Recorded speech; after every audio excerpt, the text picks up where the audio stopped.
Hi folks, we're back. Fresh cup of tea in hand. We are back to play some Elden Ring.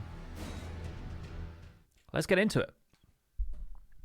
Today we are, hopefully, eventually going to acquire the Beastclaw Greathammer. Last time we made it to Gurranq, we have given in one of the death roots and received the Beastclaw, which we now have. We don't have the faith to use it yet, but we still have it.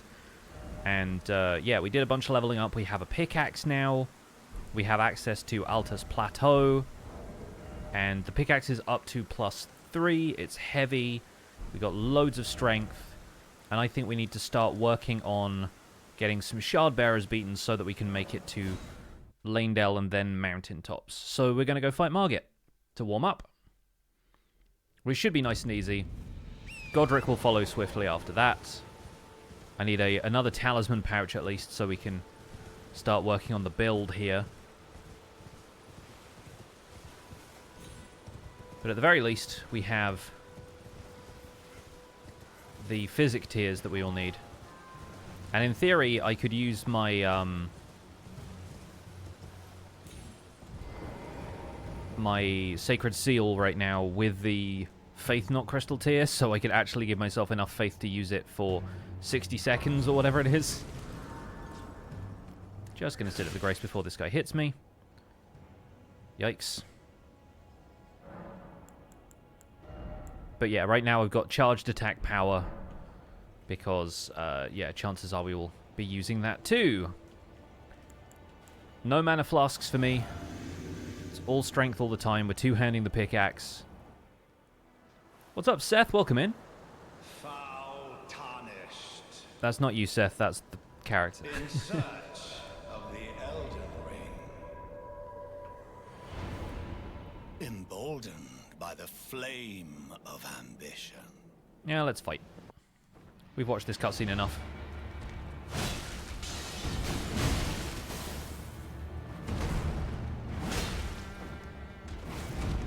Stagger time. Pickaxe to the back.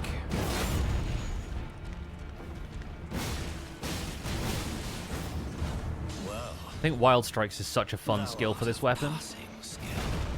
Warrior blood must truly run in thy veins. Oh, ouch. Tarnished.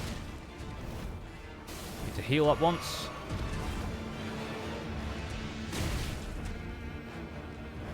Jumping heavy didn't work out. He has too many counters for a jumping heavy.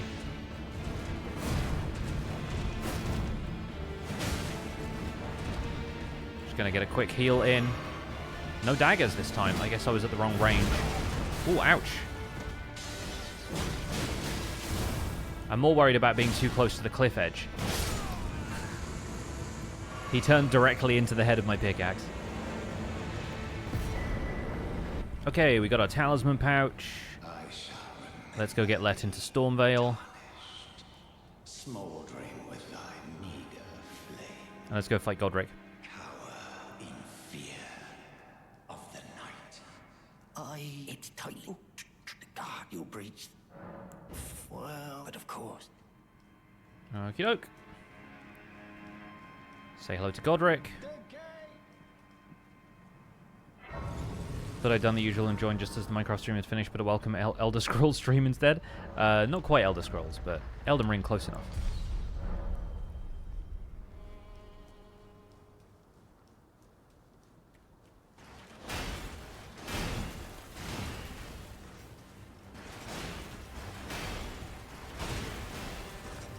Alright, should be clear of the arrows now. The slings and arrows. Updating a plant tissues and organs lesson. Ah, yes, plant tissues. That's something we get a fair bit of in this. Organs, too. And all of the stuff that goes around it, like blood. Well, I think you can turn blood off in this game, which is kind of silly.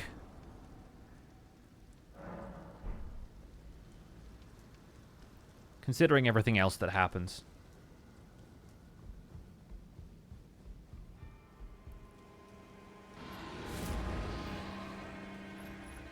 I do have to remind myself of where the other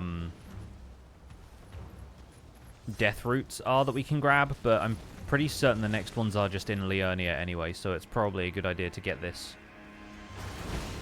segment out of the way first.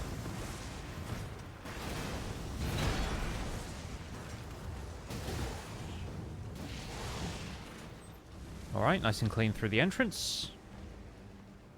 My head is elsewhere with this lesson. Oh, don't worry, don't worry. Got the head of the Academy Trust curriculum possibly seeing this lesson tomorrow. Oh, best of luck. Hope it goes well. I'm sure you'll do fine.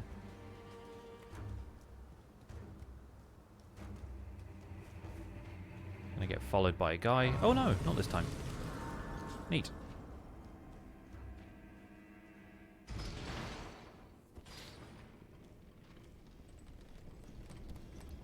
So Beastclaw Greathammer is a somber weapon, so we really don't need to do Nefeli's quest. I might get the gold seed from here, just so we can get extra flask upgrades. But we're not in a huge rush for that.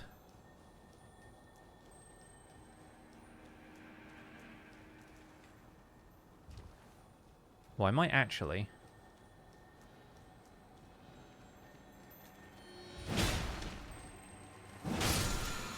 grab that, just to see if we can use it on this axe, because it'd be pretty funny if we could. Is this the weapon of the day? No, this is just a pickaxe. The weapon of the day will hopefully be showing up somewhere towards the end of this stream if we can beat enough of the objectives required to get hold of it. But we do need to get to basically the end of mid-game. I wouldn't quite call it end game at that stage, but yeah, we'll see.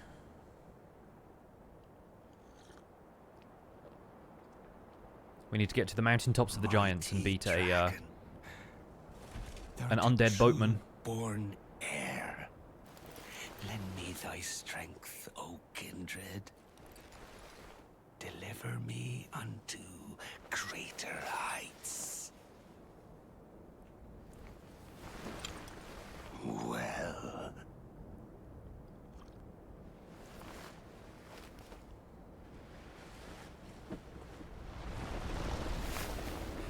Lowly tarnished,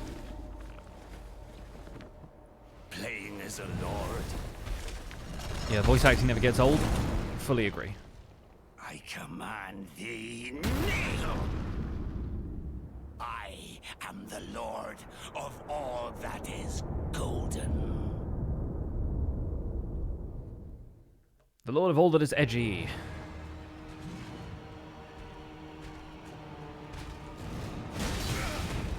We traded. Oh. Forgot that he wouldn't leave me enough time to actually get a hit in there.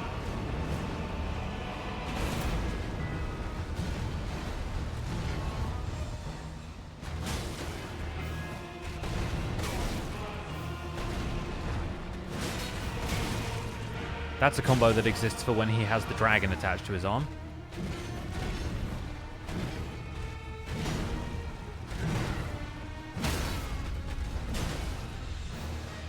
Little extra stagger. And this should be phase 2 transition. Very nice. We'll get an extra charged heavy in there. Hopefully that'll poise break him once we hit this phase transition. Nice. Alright, pretty clean. A couple more hits should do it. Wild strikes. Oh, gotta be actually a little careful here. Dying to Godrick feels a little too humiliating for me to let it happen. There we go. Of all that is golden, and one day we'll return together to our home. Many hands make light work, yes. Bathed in rays of gold. That's all he wanted to do, is make the lights work.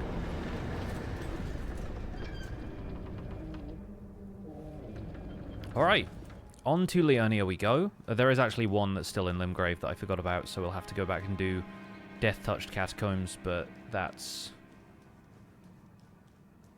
not too bad.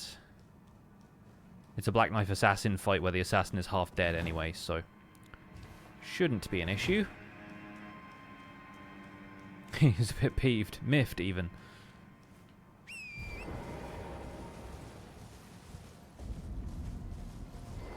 So, now we're in Liurnia. We'll grab this Grace.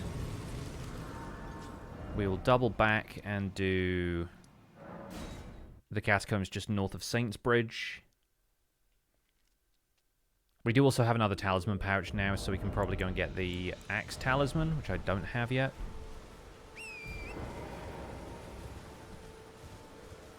We're also going to get a Black Knife Talisman from this one, but I don't know if we'll be doing too much in the way of healing from crits with this character, even though you do a ton of poise damage.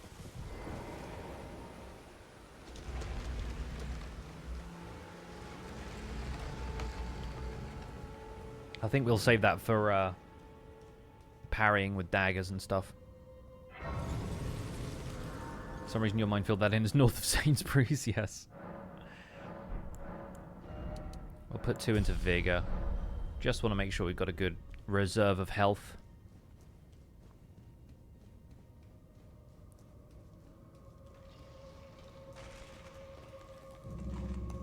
We're going to skip through most of this. We just want to get to the boss fight, so we'll ignore the skeletons. Pull this lever and run back through the gauntlets.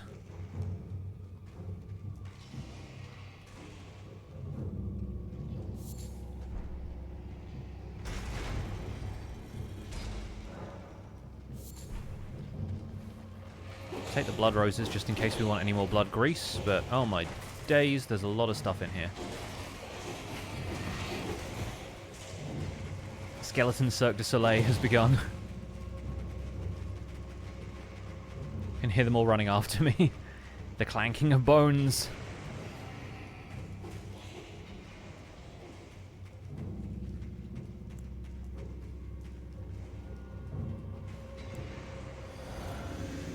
Anyway, time to fight a half-dead assassin. All we really want is the chest behind him, but... or behind her, rather.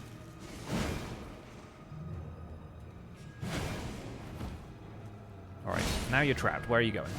Where are you going, eh? Behind me, I guess.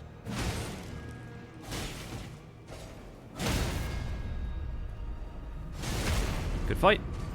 Couldn't see half of it, but it happened.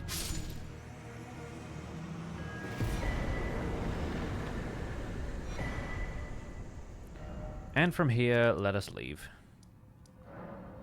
Actually, let's go back to Geraint, because at this point, with a second death route, he might actually give us some more incantations we can use.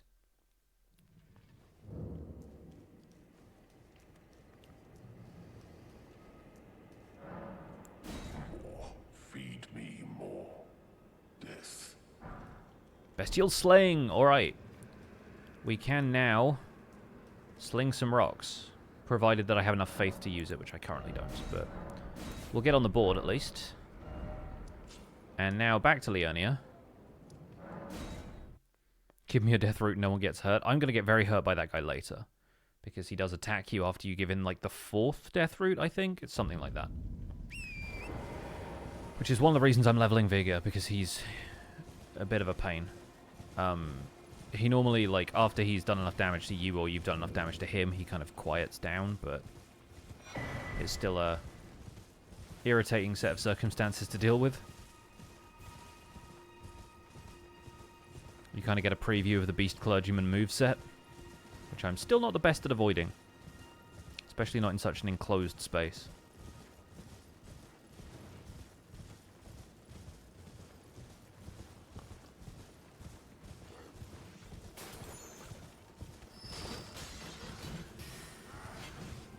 So as per usual, we ignore all of the guards here, grab the Grace, grab the map. I think we'll probably fight Radahn on this playthrough instead of Rennala, but there are many other things to acquire along the way. We could potentially do Varre's quest today to get the rune farming spot opened up.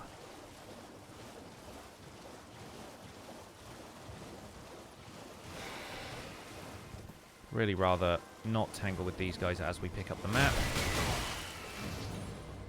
Well, we got what we wanted on one side of that.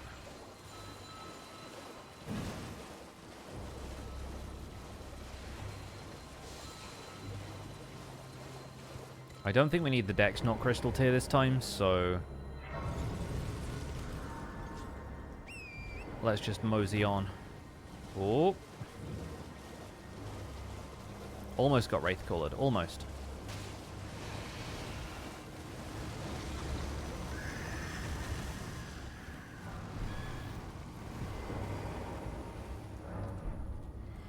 Yes, please do travel to another location. I don't want to get attacked.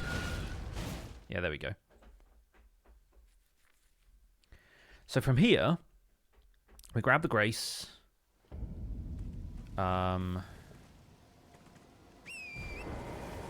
We'll go get the Academy key so we can warp.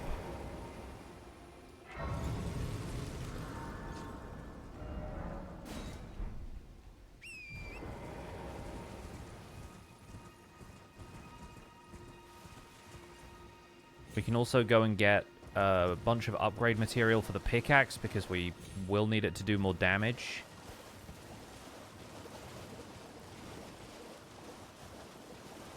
So we'll grab a couple of smithing stones as we go here.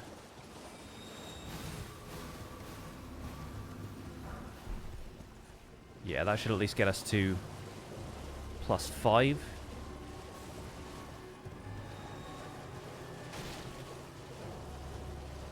Because I think we have a couple of smithing stone 2s already. And this thing is only +3 right now.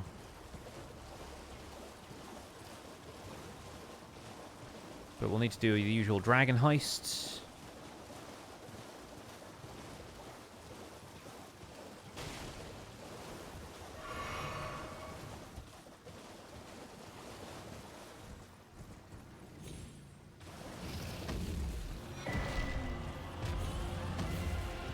Alright. We're in the clear. Let's mosey.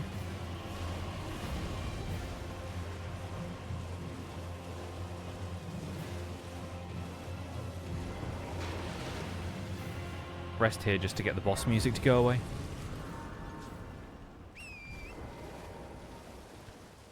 And then smithing 3s from over here.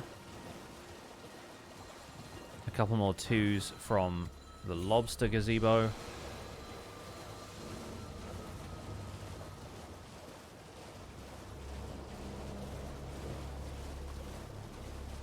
I think we'll do Ray Lucaria Crystal Tunnel just for the amount of other smithing stones that are there. And because we'll need smithing stones to upgrade the Beastclaw Talisman at some stage. Or not Talisman, the Sacred Seal. Clawmark Seal. That's the one. For once, the lobster's missed. Gotta say, I'm happy about that.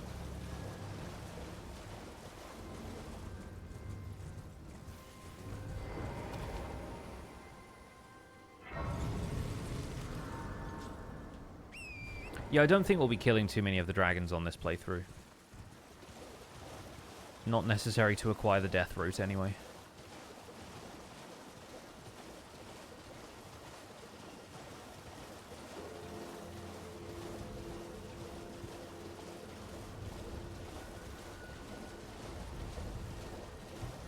I think we've got to head over in this direction. It's difficult to tell when the mist is this thick. Feels very Welsh, though. Is that the original space mug? Yes. I use this mug basically every time I stream. It's just like a routine.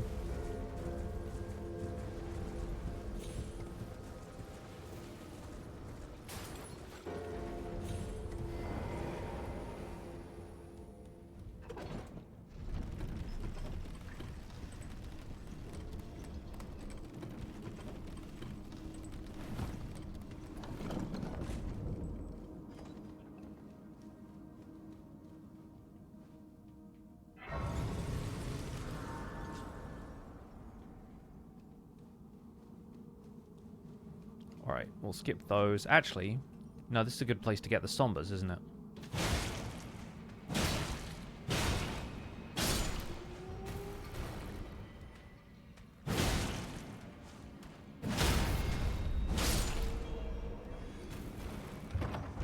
Hoist on your own pickaxe.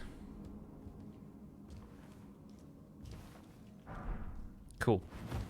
So we shouldn't need to go and get the Somber 4. Because I think we get one of those somewhere along this route anyway. Right, this way. Yeah. Yoink.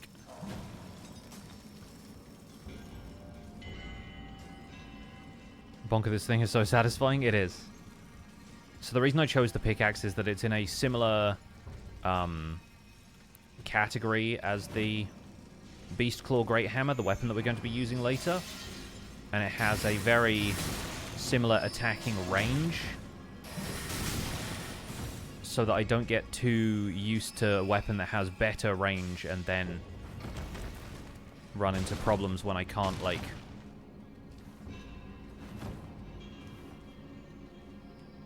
adapt my playstyle to a weapon that has a shorter range or something. Like, I think I'd be fine, but it still helps to understand the spacing that we'll be using for later fights.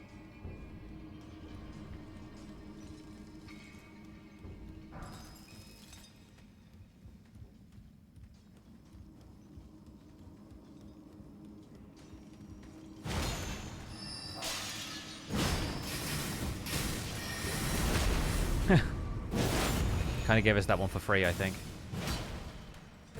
There we go.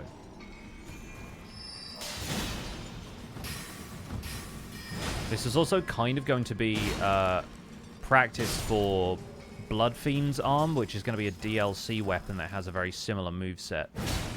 Grady is using that one right now for his playthrough, or at least he was at the last count. I know he had a couple of rough spots with it, but it is genuinely one of the best weapons in the game. But will, of course, be coming up later in the B weapons after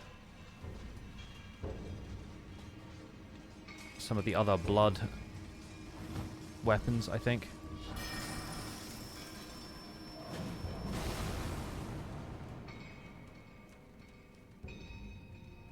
I'm actually quite looking forward to a pickaxe playthrough just so we can do a hilarious Minecraft Steve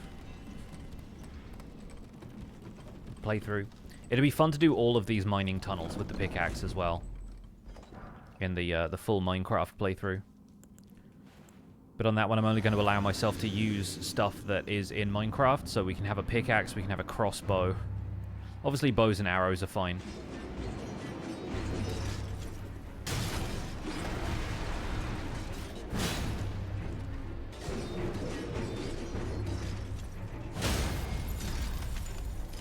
But that's not going to be for a very long time, so...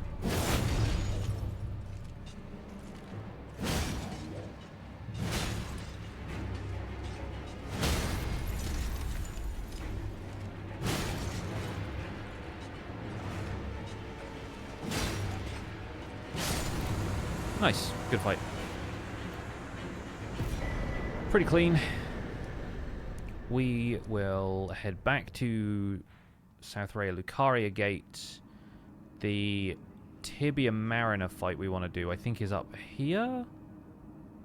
Or is it there? I can never remember which set of woods it's in. I think it might be this one.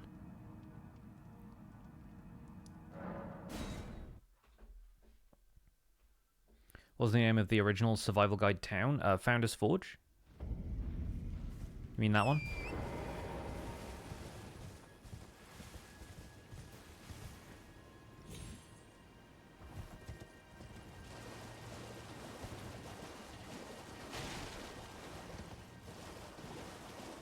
Oh, look at the moon.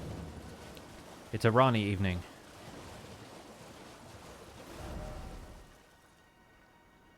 Yeah, let's go this way. Eastern Tableland.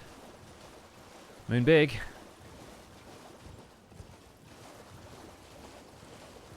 That's the badger. No, you're the badger. I'd have thought that was obvious.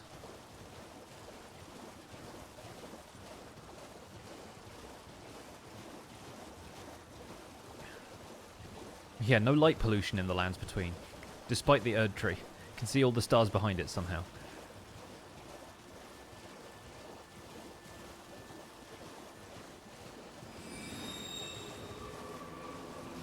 Also, the flowers over here just automatically poisoning the air around this shrine.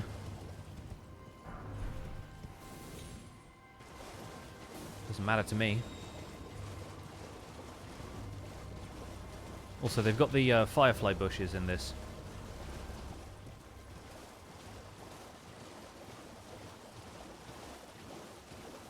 The amount of grey on my temples now, I'm constantly reminded. Well, you're living up to your name.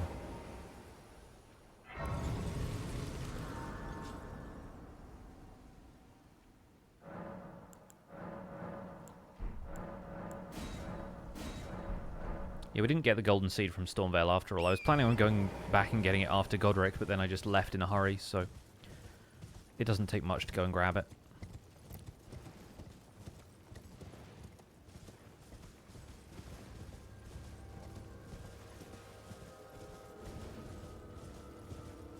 Now I have to remind myself which. I think it's here. There's also on the way to another Deathroot location, so we can kind of kill two birds with one stone if I'm right. If I'm not, then I know where it is. And my doubts will have been resolved anyway.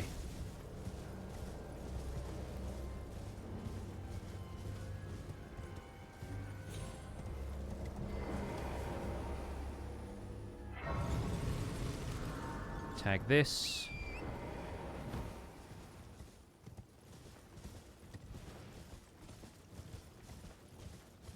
No, it is the other one, okay. It's either a bear or a Tibia Mariner. Where's the beast repellent torch when you need it? In the previous playthrough. That's the answer to that. Alright. How many times do we think we're going to get shot running through here? I'd say at least twice. That's one.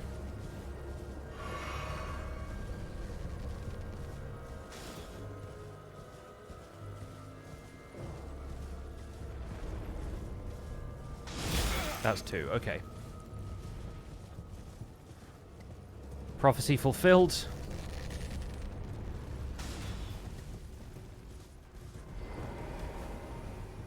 We've now got the equipment we need to direct planes to come into land. What's this character's name? This is Adrock from the Beastie Boys. The next two weapons are also Beastie Boys, which should be MCA and Mike D.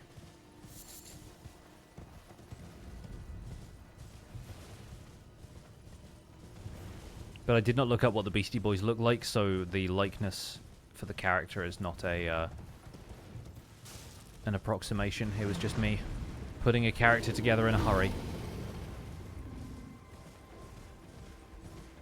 Found an old version of the lesson you're updating for tomorrow. Comic Sans everywhere.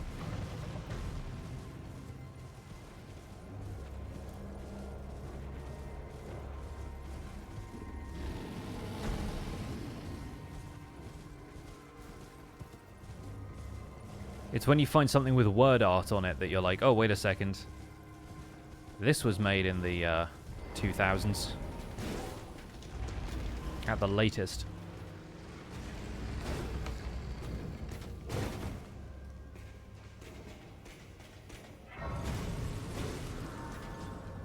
Lutel, please. We've talked about this.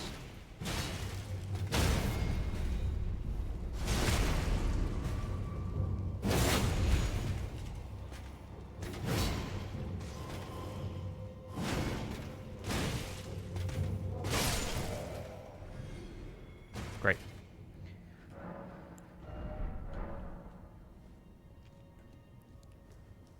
So for this one, we actually need to completely ignore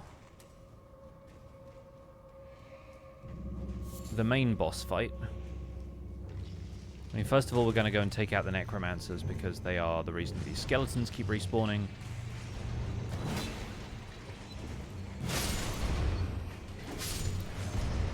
And we need to ride this upwards. Jump that, kill this guy.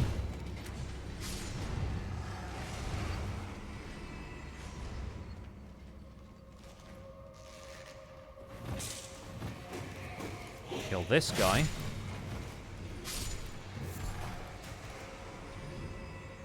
And then behind here there is a hidden wall.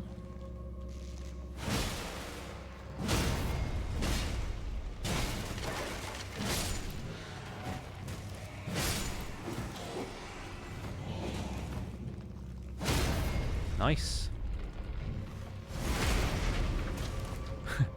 I do like that the skeletons kind of fall apart when you crit them.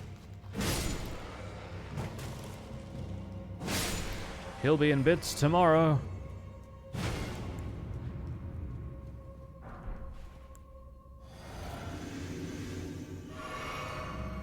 Alright.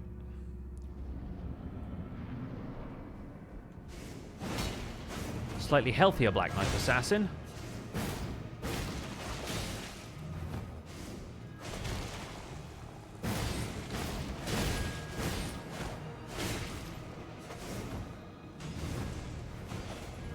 I think I'm going to try and tank some of these attacks and just use Wild Strikes.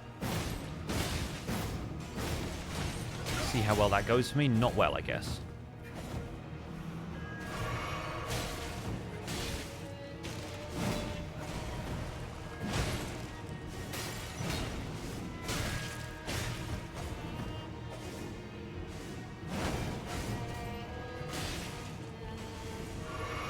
Too maneuverable for their own good sometimes, these guys. Ouch. Yeah, okay.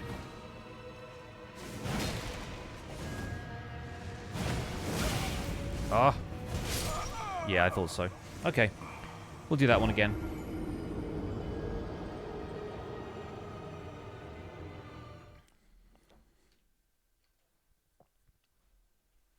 Yes, you appear to be writing a letter.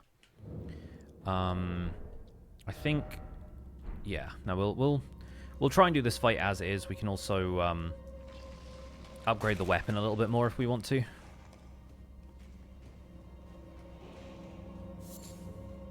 I'm farming root resin, really. That's why I'm doing this.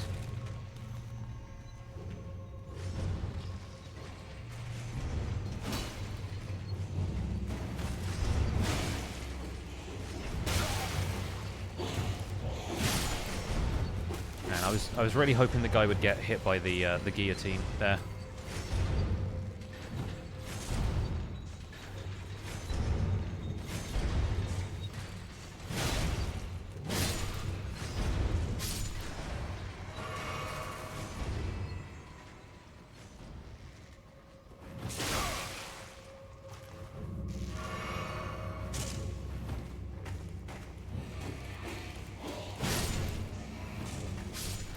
Yeah, jumping heavy will take those guys out in one hit, but... Ow. Alright. Mr. Roll Catch over here.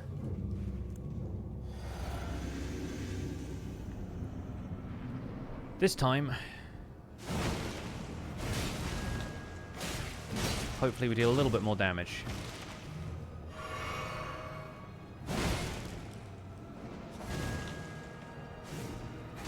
I'm also going to go and get my runes back, just in case.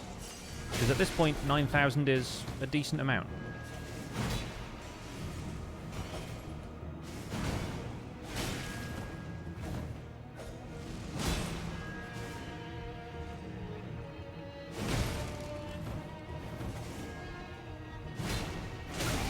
Ouch.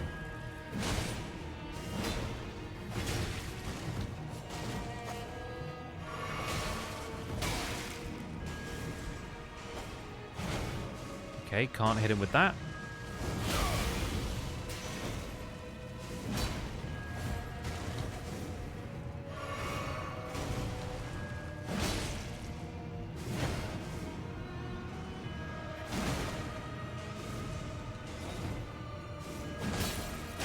I think jumping R1 might also be a good strategy to have in our back pocket. Nice. Keep running low on stamina here because the weapon is pretty heavy.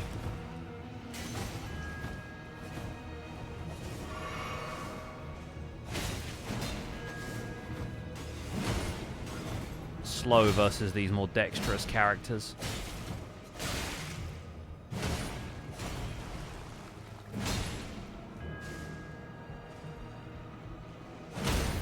Nice. I'll take that. Hopefully can follow up with a charged heavy. Yes, good. Gonna wait for my stamina to recharge a little bit here. Nice. Okay, we turned the tables a little bit there. And that's Death Roots. Here? No? Or do we get it from the boss fight in here after all? I thought this was Black Knife Assassin.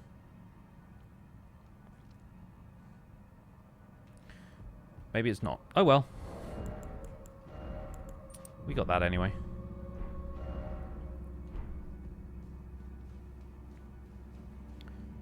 Let's head back to the entrance.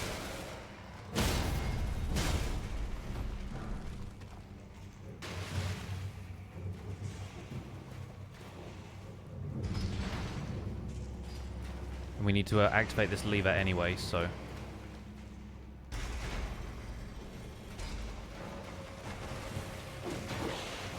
Has skeleton damaged me by rolling into me. Hey, what's up, Grady? Good morning to you. Hope you're doing well.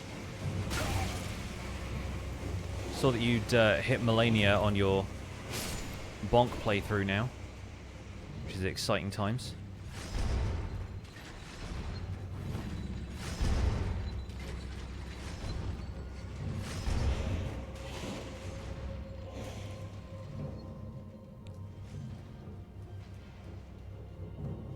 Suggest for next easy run for one of the weapons can only use the armor support weapon starting with the name or the same first letter for the weapon for that run.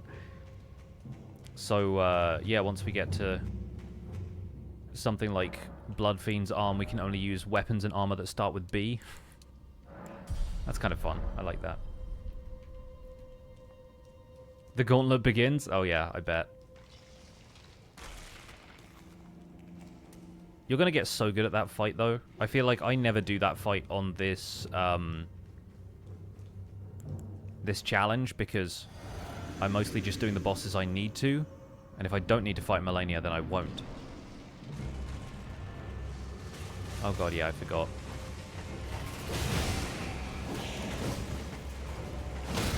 Cemetery Shades are a glass cannon, though, so we kind of don't need to worry about the skeletons. Nice. And the Death Root's in here, so that's 4 total so far. Do you do it on occasion for funsies? I did it on the Battle Axe playthrough. That was the first time I'd fought her since we did the...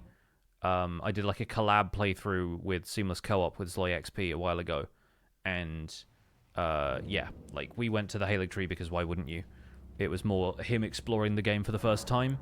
And for that playthrough, I'm pretty sure we had to both use our Mimic Tears to beat her. Just so it wasn't an awful slog on stream. But we weren't, like, super optimized for that fight. We didn't have, like, the best builds ever. I was just trying to stick with a specific playstyle.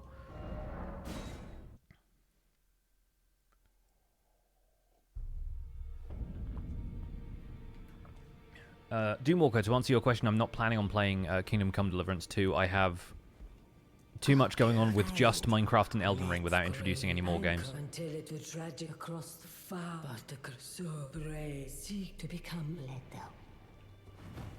Let the words of the fingers guide you. A couple of words at a time, because we're skipping through all the dialogue. Hi, Rodrika. Fair enough, understandable. It's a huge game. Yeah, there's so many other games that I would also like to play, but I just don't want to. Don't want to cram my schedule full of stuff that I'm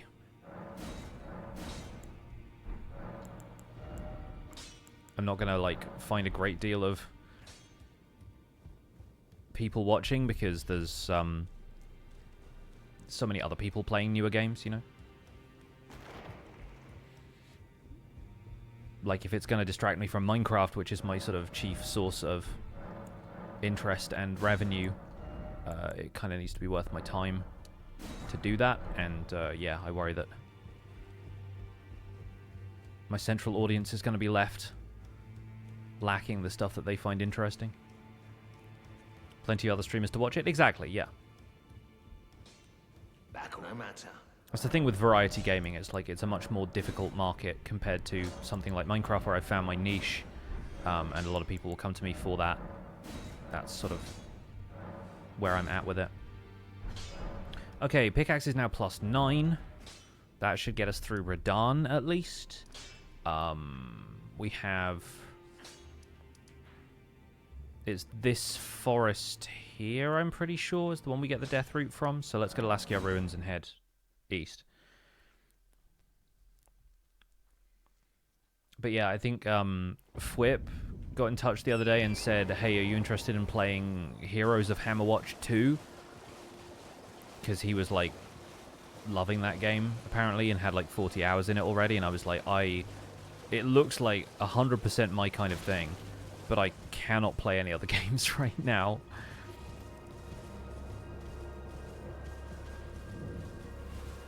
And he was like, yeah, fair enough, but, you know, let me know if you decide to later. It's like, yeah, sure. Sure I will. And yeah, there's some other stuff that I want to be playing. Oh, I played a bit more, Dark Souls 2 yesterday. I had like an hour and a half before bed where I was like, sure, let me fit in some Dark Souls 2. I actually made some progress. So there's an area in that where you basically have to beat a boss on board a ship. And then once you've done that, you sail the ship to the next location. So I got there. And yeah, I think I have picked the wrong fighting style to be good at Dark Souls 2. Like, I think,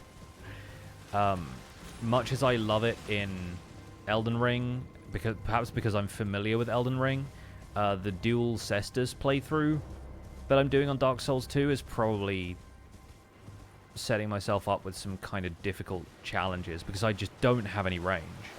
So I keep ending up, like, running into issues fighting stuff. Oh, it didn't warp there? Oh, there we go. Hey, what's up, KG?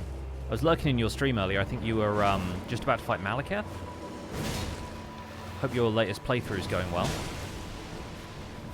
Folks, if you want some more amazing Elden Ring streams to follow, go check out both Grady and KG Hearts and Wine, who are in chat right now. They're both on various challenges. Grady is really just beginning his Elden Ring challenge runner era, and KG is one of the greats, so highly recommend them both.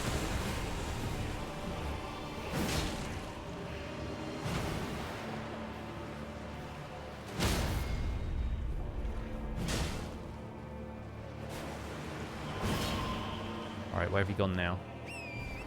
Up on the hill, maybe? Yeah, it always goes up here for some reason. It's like so far away from the graveyard. I'm like, what are you doing here? Sound the horn! Oh, better heal up. Didn't really pay much attention to where my health was at. I love these fights. The Mariners always just end up crushing their own ads for some reason. And I am absolutely whiffing all these rolls right now. This weapon is also kind of slow for some of the attacks that I like to do.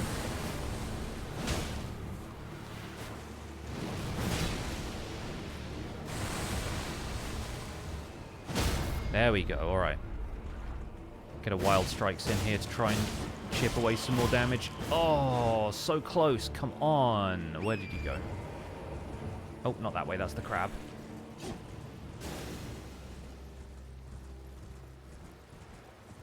It's got like 2 health left, come on.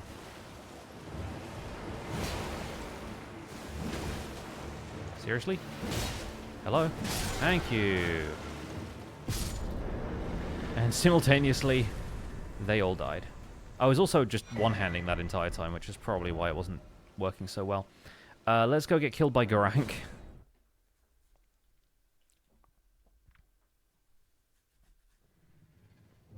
So I'm pretty sure once you have 4 death root is when he starts like attacking you and stuff.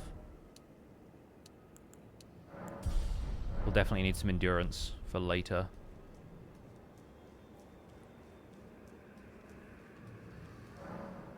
Okay, 2 of those. Beast Roar, Bestial Vitality. Feed me more, feed me more. Now if we rest at the Grace, I think this is where he starts to... Yeah.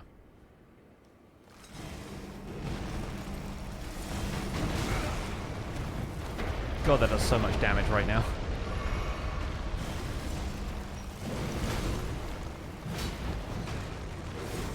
Is that an Italian Cold Steel Cinquedilla?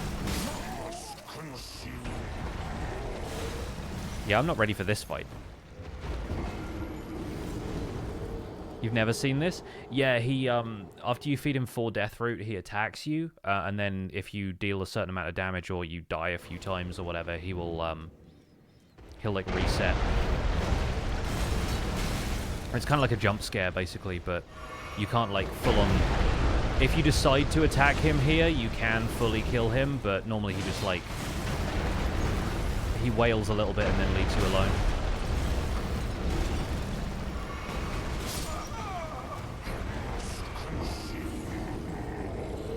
Which boss fight's the toughest for me personally? I still think Malenia is, like, the hardest. But in terms of the base game, like, required bosses, I think probably Godskin Duo. Godskin Duo is the one fight I still consistently summon for on these, like, weapon challenge playthroughs, because I don't like using sleep pots, but then I feel like a 2v1 is always kind of rough. There we go. So he does this, and then you can talk to him again, and he's like... Put it away. I won't forget. Again, mine appetite, so please. Enough. Cool. And then we rest again and he resets. But if you haven't seen that before, that's that. Malenia's always a threat, devastating attacks. Yeah, just the heal on hit stuff is like... I would have much easier time with that boss if she didn't consistently heal herself by hitting me. Which is why, obviously, the appeal of no-hit runs... You'd know that, KG. The no-hit runs are the ideal way to do those fights. But yeah, like, in this case... A lot of doing stuff like no-hit runs is, like, understanding your setups and, like, the best ways of doing, like, efficient attacks and, like, poise thresholds and stuff. And I don't have any of that stuff memorized because the weapons I'm using change constantly. So I would not guarantee that I'd be able to beat her with every weapon in the game the way I'm trying to do with all of the, like, central story path bosses. About to have an absolute time on Naked Bonk run with Malenia? Yes, yeah, you've got no armor, you've got a slow-moving weapon, and it hits hard and does a lot of poise, and also does bleed, which is good for her, but yeah, like, the repetition will just... It'll start to sink in at a certain point.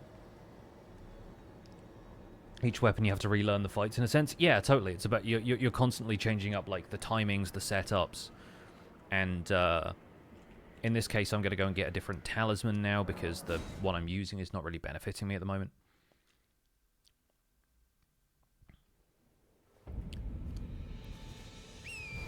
But yeah, Grady, you've also got the additional challenge of you've got no armor, you've got a very slow weapon, and you've decided to limit yourself to like 30 vigor or something. I'm like, she's going to one-shot you with basically everything. So you're challenging yourself to do a perfect run of that fight, basically. Favorite weapon so far on these runs? There have been a couple of really good ones lately. I always talk about Anvil Hammer and Ancient Meteoric Ore Greatswords. Backhand Blade is amazing. Bastard Stars was really fun. And then I had a lot of fun with the Beastclaw, even though that was challenging because it does absolutely no poise damage, not even like interrupts, so you get staggered out of stuff that you're trying to do a lot. It's still a really, really fun weapon to use. Went in a little extra vigor, but I basically get 2 or 1 shot. Yeah, like, she definitely has attacks that will one-shot you. Like, I was getting one-shot by her grab on my original playthrough, where I probably had, like, upwards of 50 vigor and decent armor and stuff. And plus the Dragon Crest Great Shield or whatever. It's a absolutely brutal fight. Okay, so we've done Deathtouched Catacombs. We've done Cemetery Shade. We've done Tibia Marina East Liurnia. The next one is on Altus and Wyndham Ruins. And then we need to do Gelmir Hero's Grave, where we've got a Red Wolf of the Champion fight. And then after that, it's the one on Mountaintops. So we can do the rest of them before we go to Lanedell. But then at a certain point, we're just going to have to beat Radahn.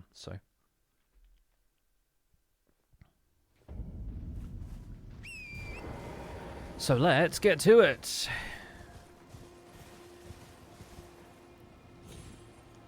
I think we'll go to the sealed tunnel on Altus so that we can get the smithing stone for... We can get the bell bearing for smithing stone 4s. And then that way we'll be able to upgrade to plus 12 for Radahn. And maybe Morgott's. I think for Morgott maybe we should be plus 15 or 16. But we'll see what we can spare the smithing stones for.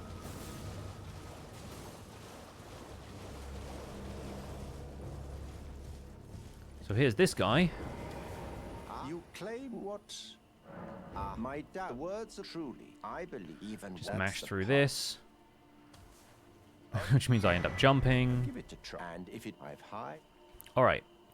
So that's set up a date with Magnus the Beastclaw. Let's quickly go and get the Grace over here so that we can get back slightly faster. A small detour, but worthwhile, I think.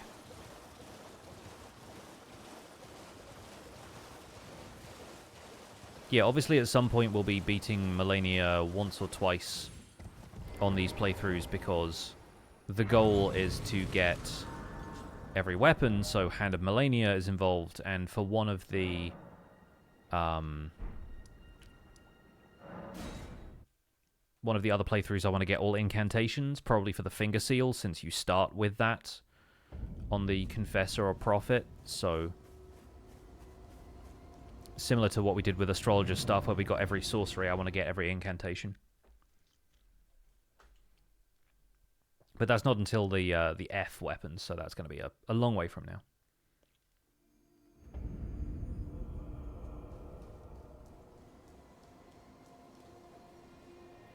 Alrighty. Let's go and get the golden seed from over here. We're not going to be fighting Mohg, so we don't need to worry about Euro's quest. Looking forward to Avowed coming out soon. Yeah, I think somebody... Was it you in the chat mentioned Elden Ring Night Rain as well? That's what I'm really looking forward to.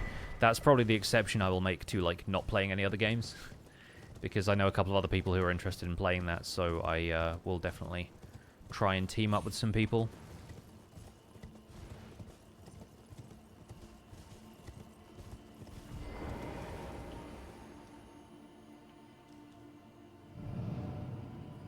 How many weapons are there in the game? 408, if you count all of the torches and staves and shields and things.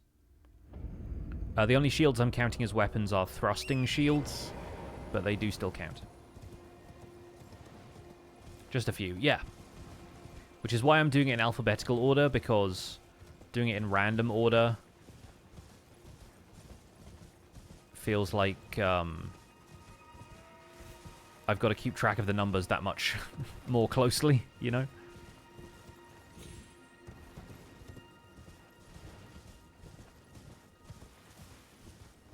There are a couple of other people doing playthroughs with every weapon.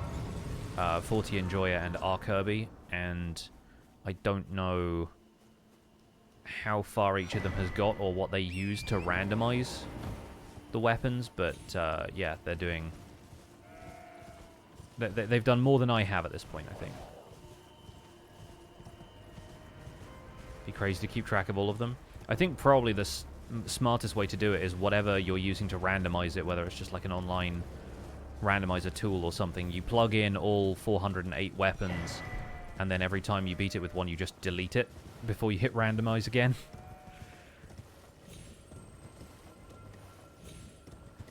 And that way it doesn't necessarily matter what you've done with them, because then you can just always be using a list that only has the ones you haven't done yet. Excel spreadsheet, perhaps? Maybe, yeah.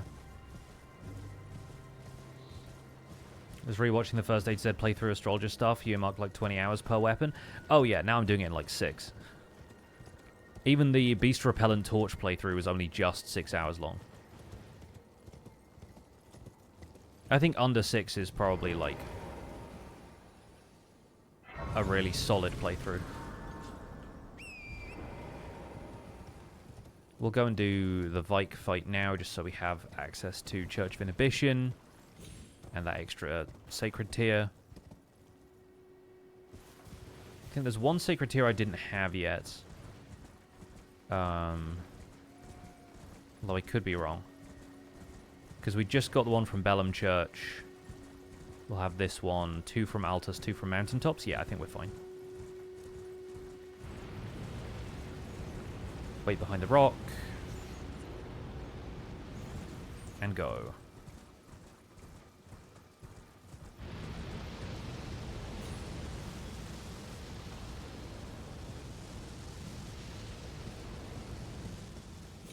Okay, I think we can get to the tower without it hitting us again. Nice. Up the ladder. Try and avoid getting ratted. Perfect.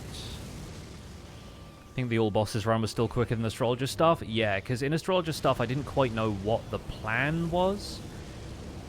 And I also didn't have anywhere near the level of expertise with the game that I have now. Just in terms of, like, beating bosses and stuff. Now I sort of know the best strategies for whatever playstyle. Well, we were kind of down to the wire on that one, but we managed it. Yeah, now I know what all the best sorceries are for taking out, like, Elden Beast, and I know where everything is. I'm not sort of doing a vaguely completionist playthrough. I'm doing the bare minimum with more or less everything. So I'm really going to stream Elden Ring for a year or more with this challenge. I've already done like 6 months, so if we don't make it to a year, I'll be surprised, but circumstances change. I'm just trying to get as far as I can, but I decided that if we... I kind of said initially if we take more than a week to do each playthrough, it's probably going to take like 8 years to do all of them, but I don't expect I will be playing this game for 8 years realistically. It's just fun to have ambitions. It's fun to have goals, and if you don't reach those goals, you know, the saying goes, shoot for the moon, you can still land among the stars, or whatever. That's the idea. Any upcoming weapons you foresee being easier and quicker run than others? Oh, there's a few of them. For example, the plan for Beastman's curved sword, I think is the one. The second of the Beastman weapons. That's going to be a New Game Plus run because you can get it in Farum Azula, but it's not really available before that, so you can't, like, farm it from earlier in the game, meaning that it falls into the category of weapons I would prefer to do a New Game Plus run with, so that it feels like we can actually use them to complete more than the last couple of bosses.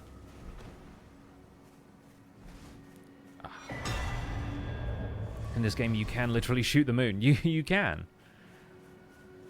This and Portal have that in common, although in different ways.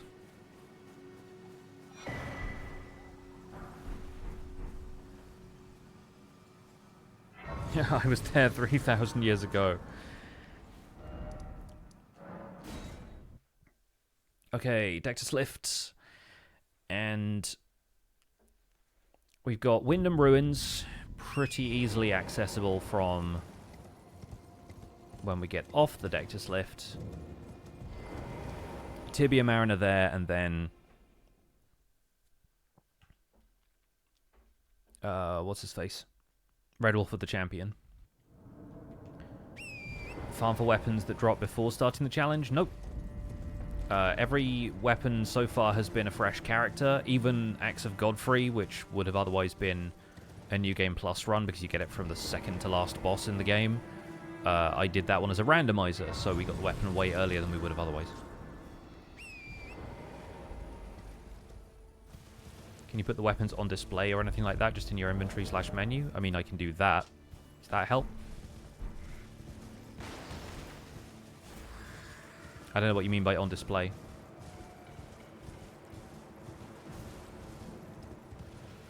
I more meant in-game. I mean, they're on the little HUD thing in the bottom left. Like in a physical display case? Oh, no, no, no, no. There's no, like, trophy room or anything like that.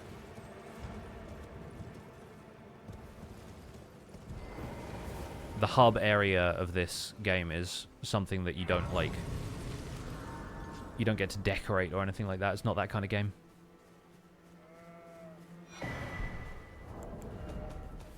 Okay, cool. We can upgrade flasks now. And I'll go see if I can fight Tibia Mariner up here, which shouldn't be a difficult fight. It's just this is the one that summons a bunch of extra skeletons to attack you. Okay, we're all good there. Well, that's 40 Thieves, thank you for the 27 months. Welcome back.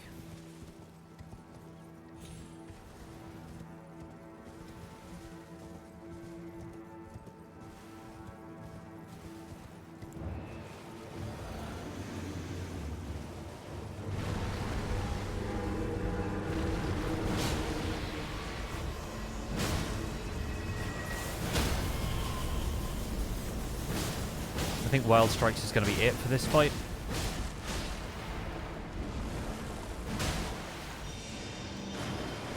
Okay, avoid this. Jumping heavy. Jumping heavy. Charged R2. Let the stamina build back up again. Wild Strikes.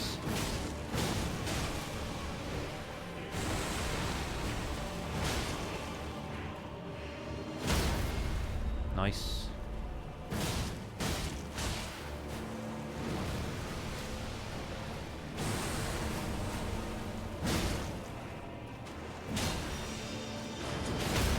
Nice. Very good.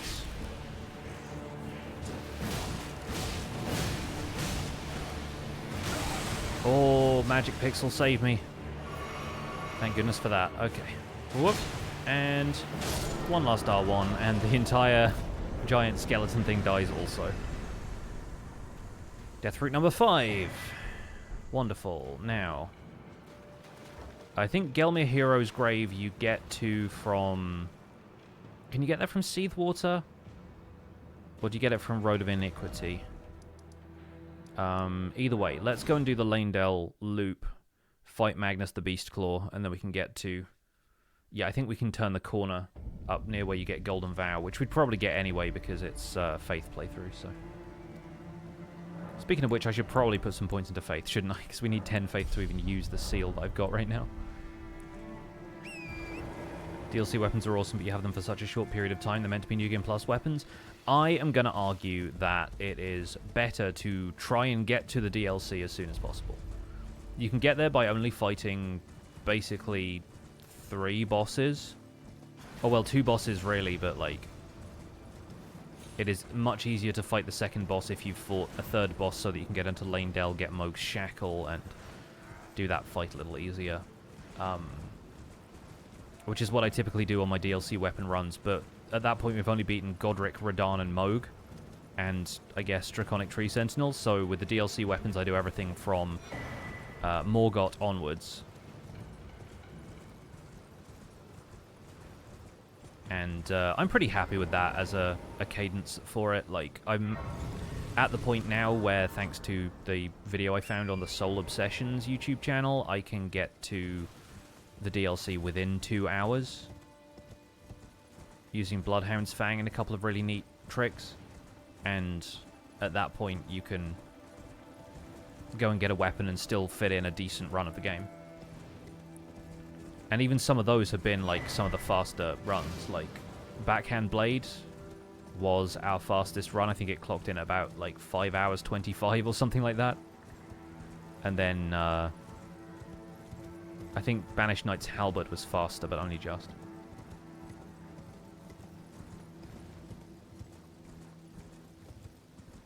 Yeah, Backhand Blade was incredible. I really enjoyed that one.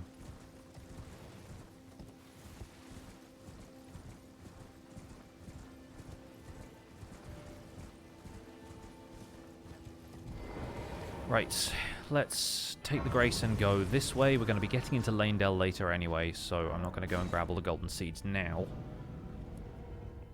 We'll go fight Magnus the Beastclaw, and we'll go get the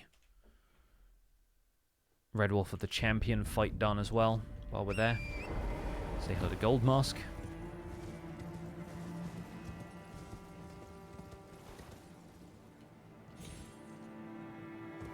Oh. I was worried I wasn't going to make that.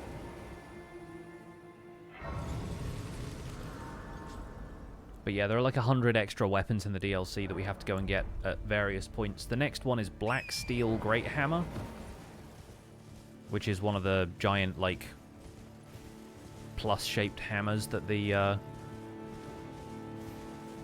Black Knights in the DLC have. And then the Twin Blade that you get from fighting that optional boss in the Shadow Keep. It's those two. So I'm looking forward to both of them.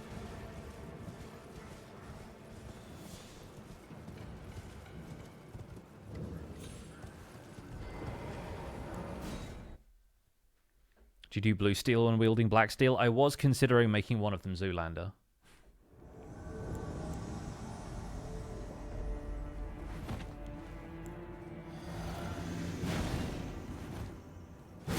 Nice, good opening hit. First blood to me.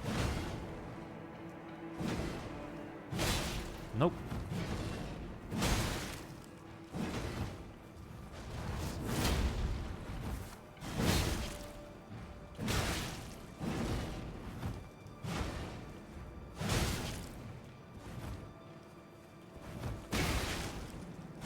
Nice.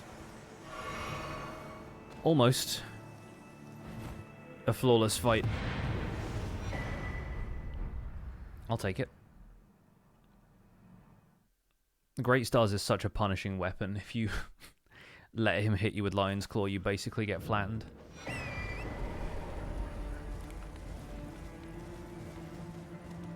It's really funny that you can get two of those.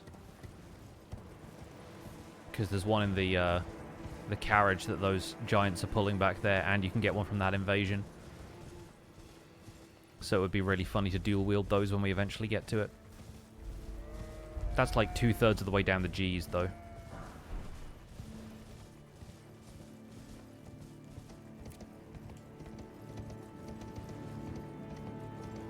So we'll grab the Grace here, run out this way, get Golden Vow.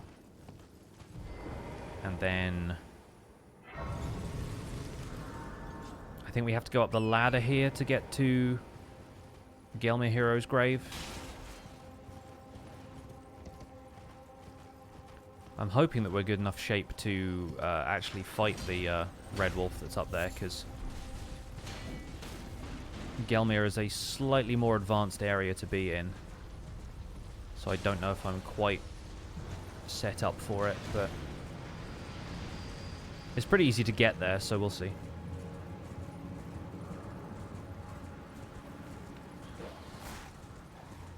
The only other thing I can imagine doing for a Derek Zoolander playthrough would be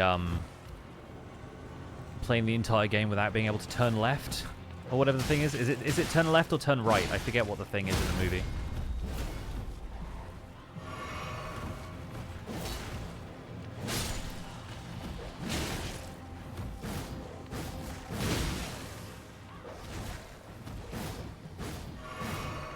But that would be so difficult to, like, retrain muscle memory, right?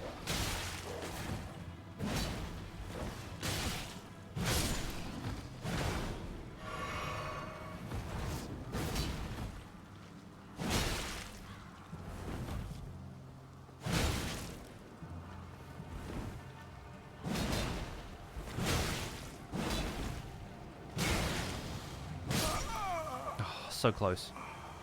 Never mind. We didn't need the butchering knife anyway. I got everything I wanted from here. Can just go back to the Grace. 5k runes is nothing, considering we've basically opened up the rune farm at this point.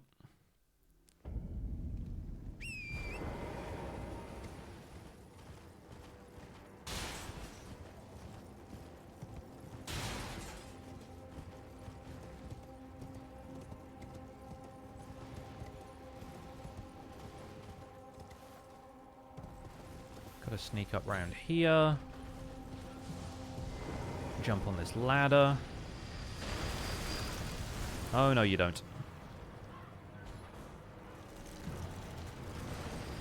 It's a vicious-looking blade. It is, yeah. There's two versions of that sword in the game. That's the Sacred Butchering Knife, but there's also the Bonnie Butchering Knife that shows up earlier, so we'll be getting well acquainted with that. It's a DLC weapon. We'll be seeing that a little bit later down the B weapons. Marika's Hammer and Sacred Relic Sword are great weapons, and you get them from the last boss of the main game, so they're for New Game Plus. Like, both of those will be New Game Plus runs.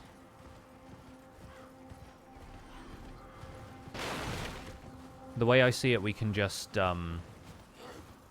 respec whatever character we end the previous run with and use them as the New Game Plus character.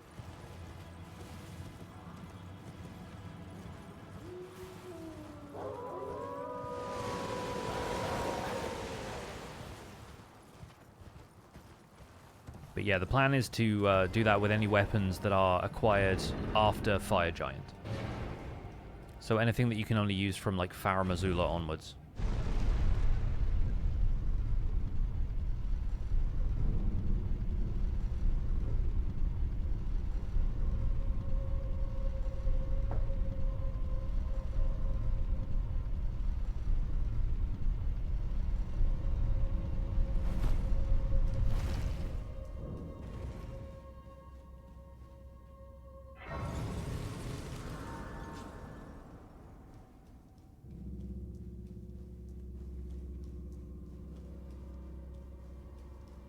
Okay, time to enter Chariot Hell.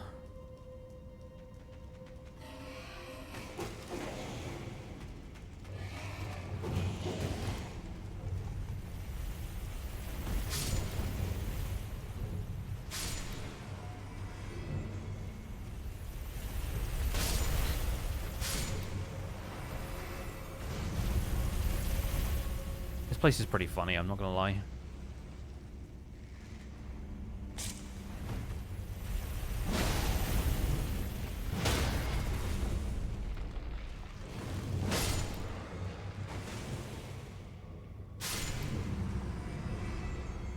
So this thing now turns around directly in front of me here. We jump out, get slightly set on fire, but that's fine. Run on down. Hop into this alcove. And now that skeleton just burns in the lava. So I think the deal with this one is the shortcut is we do this. Nice. And then we wait for the chariot to show up down here.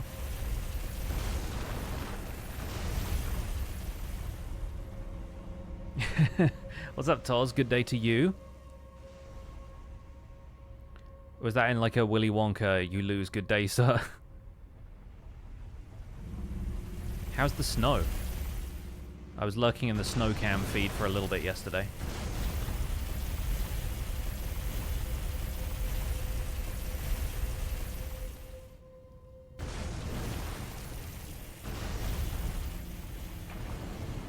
Okay, that just about got us where we needed to be.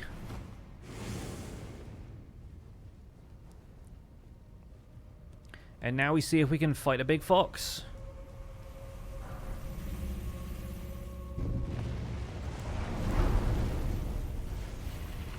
Good shovel sesh, shoveled neighbors, and for a school today my arms feel hollow, I have no muscles. Well, you're going to gain them by doing good in the community like that. I love snow, I'm so happy it snowed. Yeah, we got some snow in late December. Was it late December? Early January? I forget, but it was like when I was out getting my hair cut and I could not drive home. We just were not equipped for it in the slightest. But then we rarely get snow where I live, so it was a surprise for everybody involved.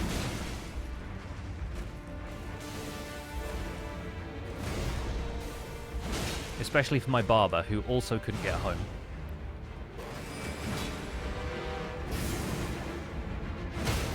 Nice.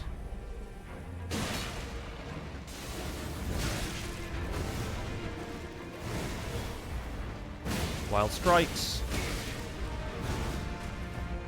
Quick heal just in case something hits me now.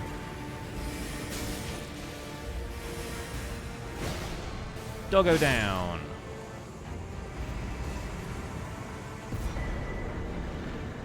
Bloodhound Knight Floh.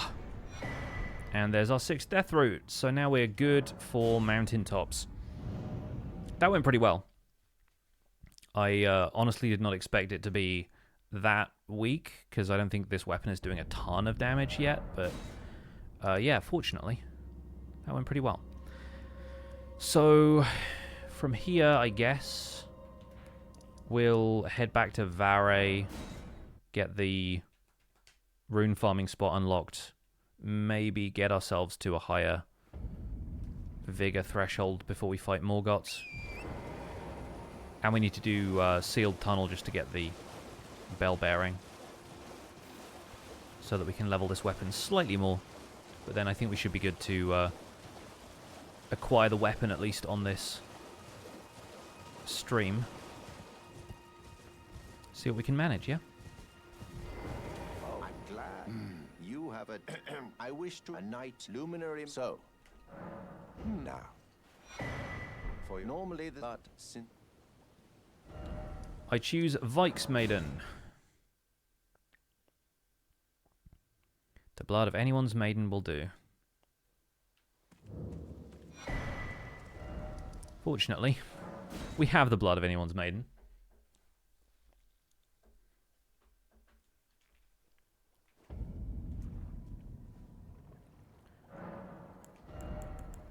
One more into Faith. Now I can actually use the claw mark seal, thank goodness.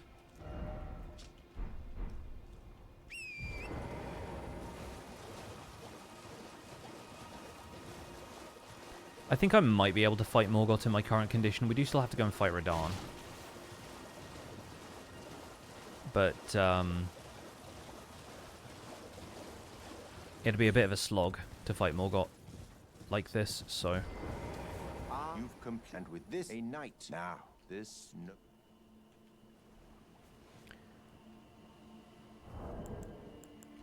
I do also need to figure out what talismans we're going to use. I think Axe Talisman makes the most sense. We want to ditch the Saw Seal at some stage here, and I would like to get some different armor, but I don't have great options. Never it is what you have. Oh. Okay. So with that done, yeah, we'll quickly get Sealed Tunnel done. And maybe we can do the Falling Star Beast fight here.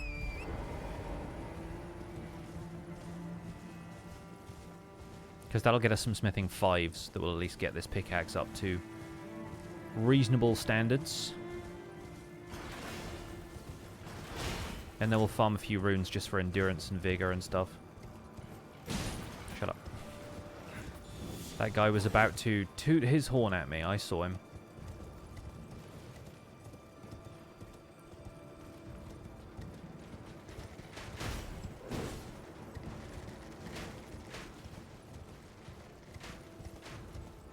Oh, ow. I knew one of them was going to get me. Ah, no, two. Ah! Why am I getting shot by so many arrows? It's the worst.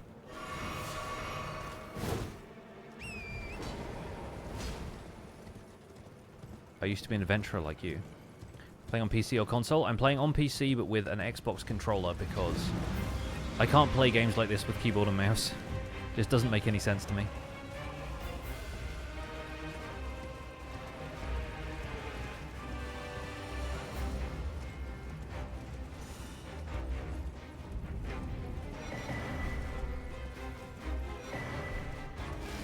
Let's go do Sealed Tunnel now. And then we'll come back for the other two. Actually, no, we need to get the Grace here. What am I doing? Don't want to ride past the Tree Sentinels again. was thinking we'll come back for the other 2 golden seeds, and I'm like, how are we going to come back if not to that grace?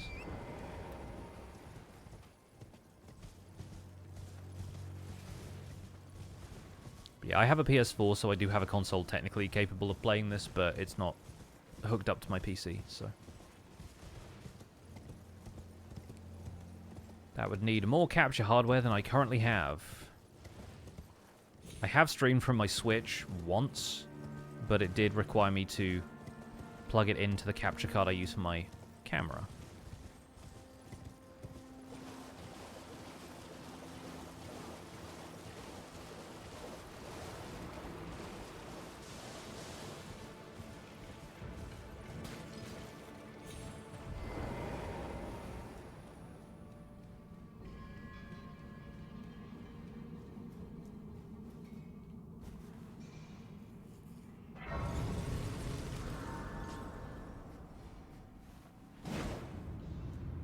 And this is another one of those weapons where the running R2 looks so cool.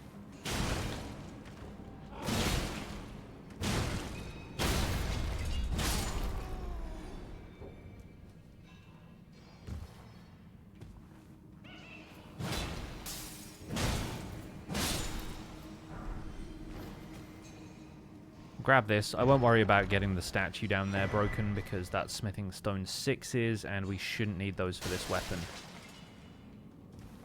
And by the time we need them for the claw mark seal, we'll be in a position to buy them, so... I should also get used to using Bestial Sling. If we want to try some of these incantations for the build.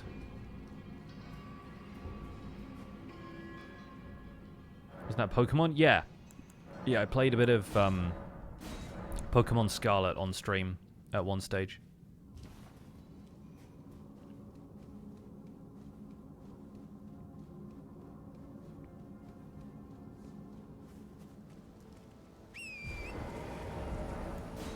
Okay, let's head back to Roundtable Holds. Get a little bit more upgrading done. And I think we need to go and fight Radahn right after this. Yeah, we need 1,300. Or 13,000, rather. Thought it was Sword and Shield? No, it was Scarlet at that point. Oh, I didn't. I'll be doing much. Just lay out. Very rude of me to interrupt this man. Especially when I actually don't have the smithing stones yet.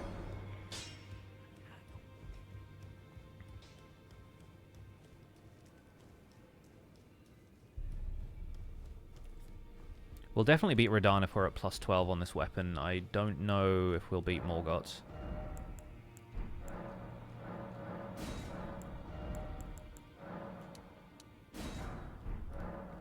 And we'll need more runes.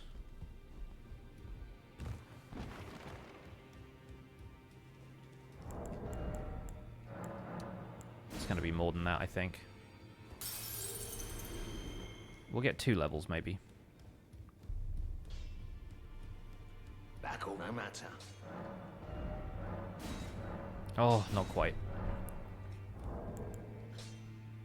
In that case, let's go see Mohg. Well, not Mohg himself, but... Favorite weapon might be Ornamental Swords. The one you get from Grafted Scion, yeah. The paired weapon stuff is really fun. Like, it's a surprise when that one turns out to be a paired weapon, but then you think about how Grafted Scion uses it, and it's got like 7 hands or whatever, so... Yeah, that's going to be a fun playthrough when we eventually get to that, because we will have to beat Grafted Scion the first time, but I've done it before, so...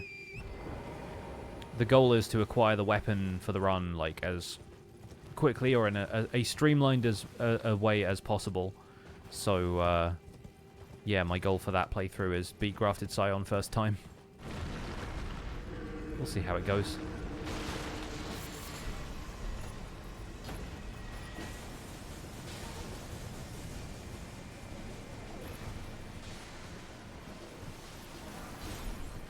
Don't really need that. I would like to have this. And then we'll need a longbow.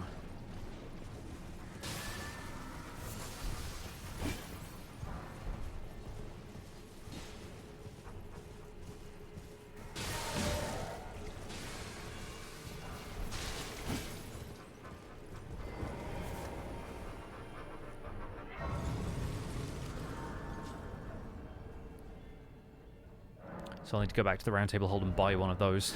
Forgot to do that while I was there.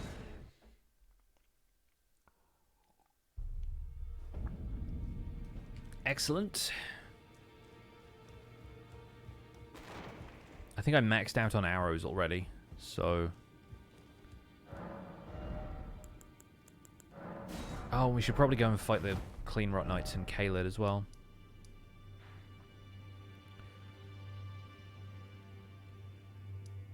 Well, there's a few things we can do here. First of all, let's go and see if we can fight Radahn now.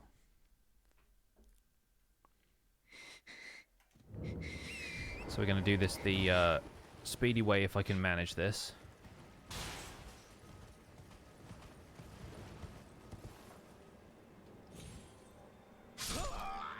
Didn't do it this time.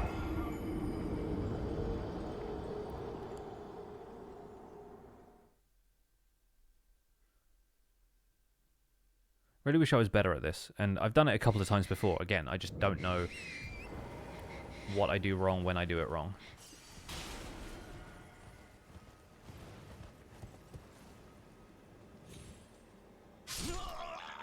Really got to wait to the very last second to jump off.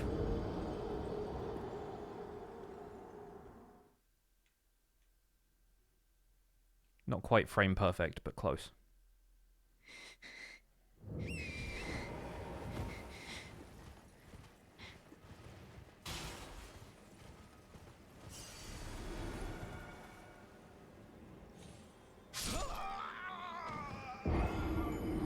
Yeah, I've aimed left before, and then sometimes if you land on the pillars and you die there, it doesn't trigger the Stake of Marika, so... Feather Falling 4? Yeah, not so much.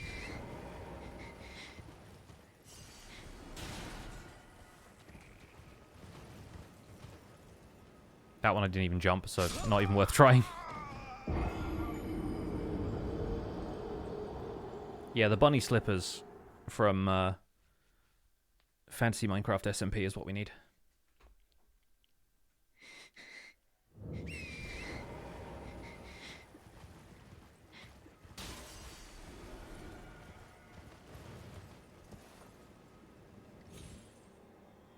There we go. But then I didn't... Oh, we did get the Stake of Marika right at the end. Great. Yeah, the bunny slippers are from an SMP. The full damage talisman you get in this is the long-tailed cat talisman, but the thing about that is it doesn't prevent you from lethal fall damage. It just prevents you from taking any fall damage if it's a survivable fall. Space Cats, thank you for the 32. Love the series, thank you. I'm loving the series too, it's super fun. Radahn's about to shoot me. Oh, managed to avoid it that time.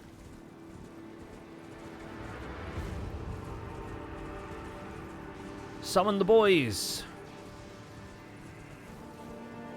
Squad, squad, squad. Let's go.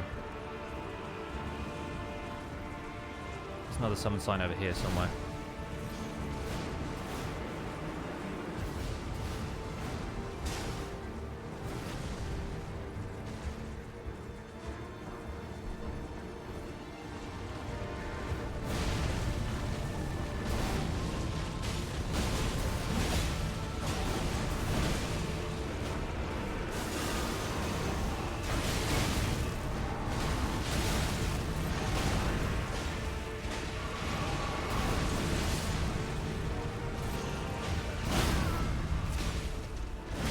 Hear Alexander there. It's like, ah!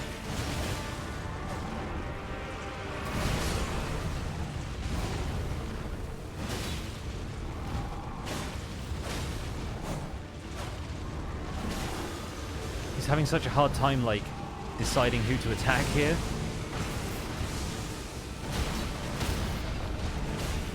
Nice. We'll get a Wild Strikes in here because he's about to jump. Okay, pretty good. Right up here for the summon signs for Jaren and Blythe. Also to avoid him just destroying the entire squad. Oh, that's Theralina. Where's Blythe then?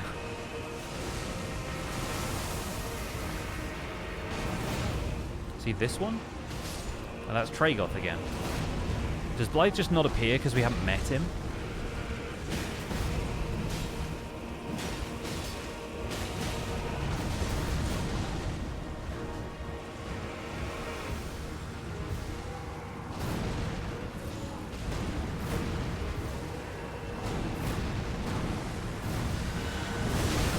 Oh. Didn't aim to get hit by that one, but it happened anyway. Okay, this time he's sending the rocks after us. He sent the wave backwards. Oh no. M. Bison Psycho Crusher. Got us. Gotta be on the horse for that one. We'll try again. I think I just don't have super high vigor getting hit by some of these, and my armor's not great.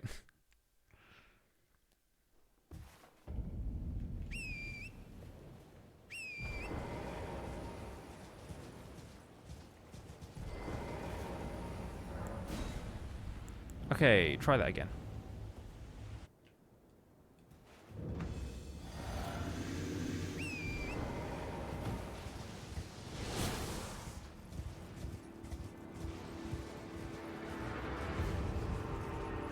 Playing 118 Minecraft and you just don't now opened it. It changed a lot. It has changed a lot, yeah.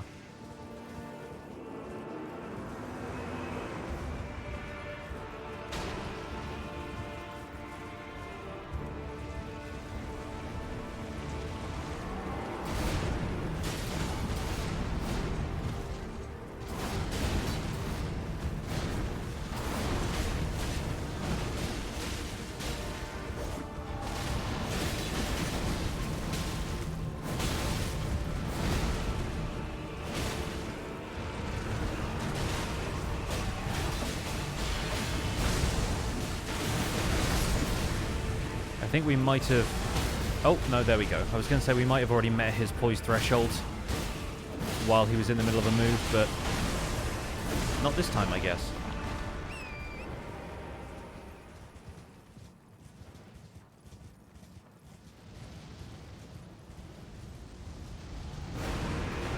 Alright.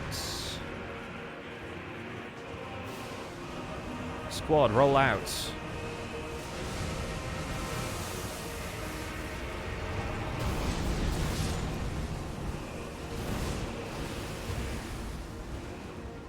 Where are the summon signs?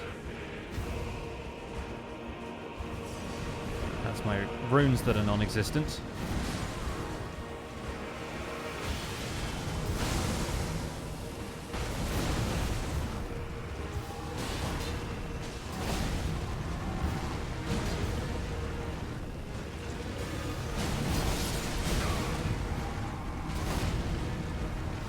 Oh, wrong flask.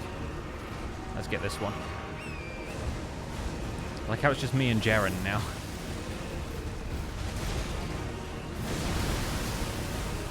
Nice.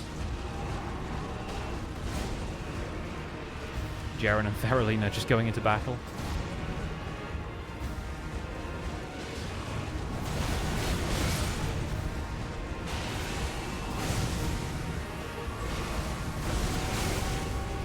All the gravity magic all the time.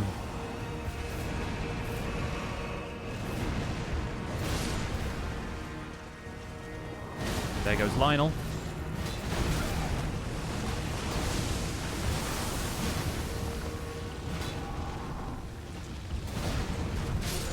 Oh, I was hoping for the final blow, and I think somebody else just got it for me. So somebody shot him with a bow or something. No, he's not bad. There are blue chickens IRL, yeah. We'll skip this cutscene.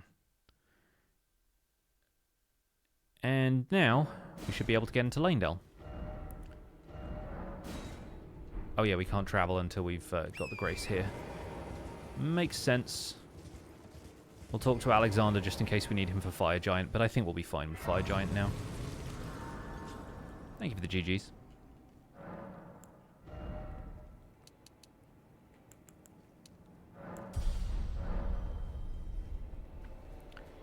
So we could go activate Godrick's Great Rune as well. Oh, aye. One hit after that. It's another option we have. As luck would, if I and you know, who could expect? Just you wait. But yeah, now we can go and upgrade this weapon a touch more.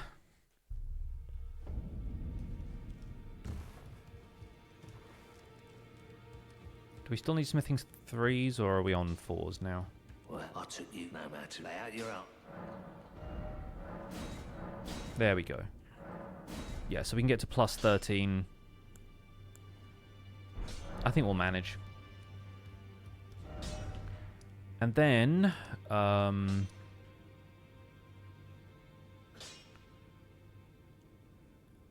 yeah, Mohgwyn Palace for a little bit, I think.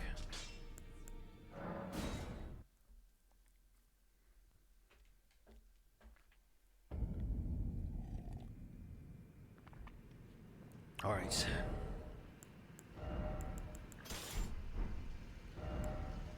Don't need those. Oh, we were going to go and do the Cleanrot Knights fight as well. We'll have to do that. Because right now we're only getting like 11k per bird, where we could be getting 13.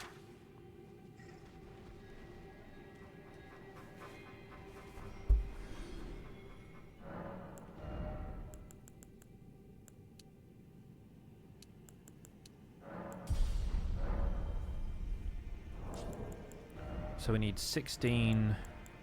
Yeah, that should be fine. Just trying to ditch my runes in case I die in this cave, which is likely to happen.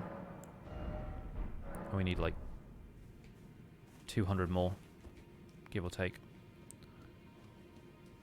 More like 600.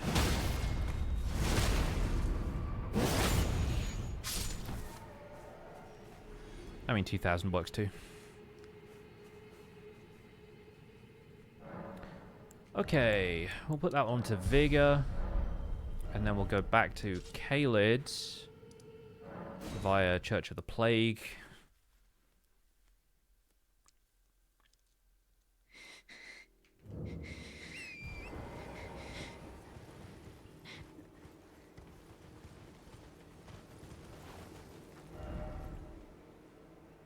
Although maybe Fort Faroth is better. I think Fort Faroth is better. Just to get to that one cave. Coming down from Dragon Barrow is easier.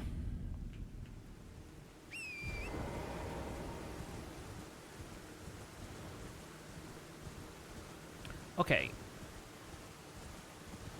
We could go and activate Radahn's Great Rune instead of Godrick's. Which makes sense in the long run for having a little extra FP and stamina and stuff. Once we can level, I don't see the need to spend all of the extra levels on, like, you know, it's 40 levels worth, but it's going into stats we don't use, like dexterity and intelligence and stuff. Arcane. PC or console? This is PC. I use a console controller, but it's playing on PC.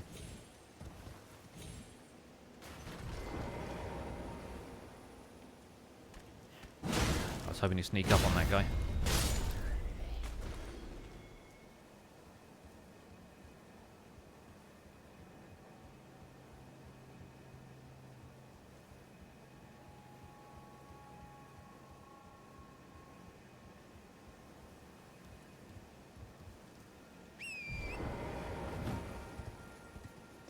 Getting bonus runes for the precisely 0 runes we are currently getting.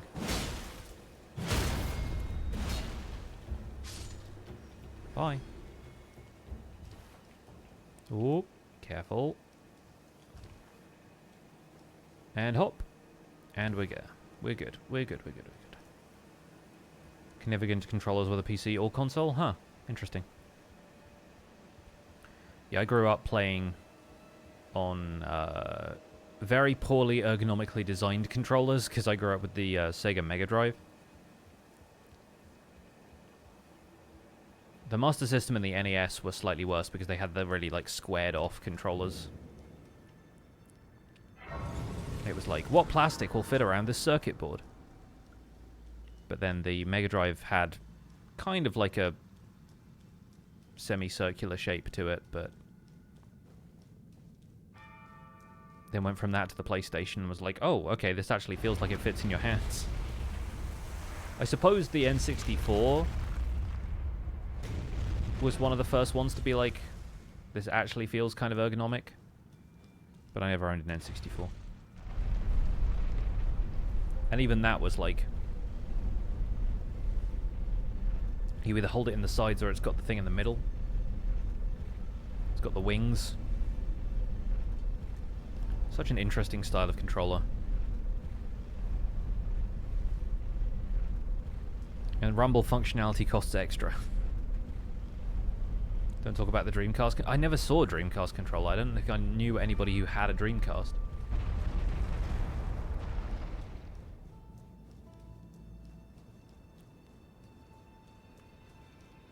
N64 was like, they expect us to have 3 hands? I know.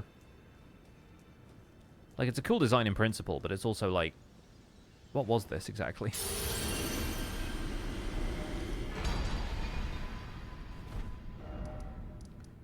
And now, I guess I'll have to go all the way back here and do that right again.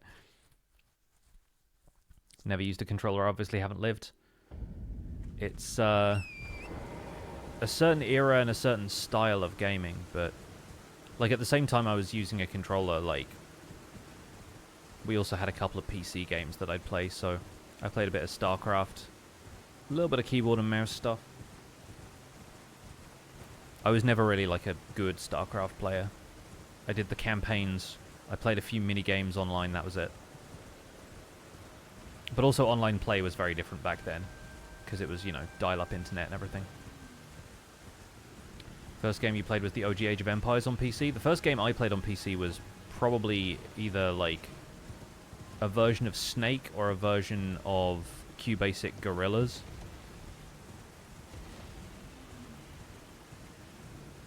And like some text-based adventure games.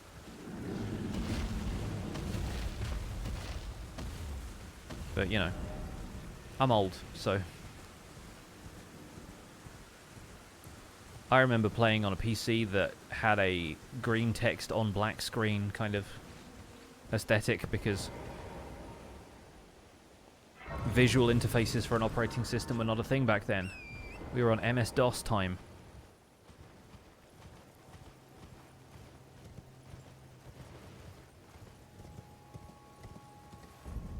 Don't count them as video games, maybe that is gatekeeping. I mean, it was computer games back then. The video component didn't really enter into it.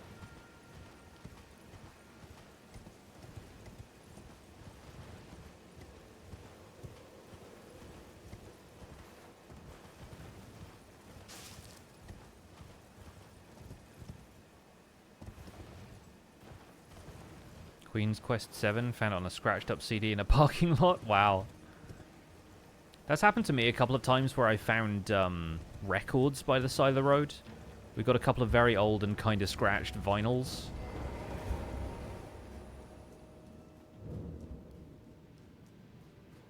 Still living in and enjoying MS-DOS times.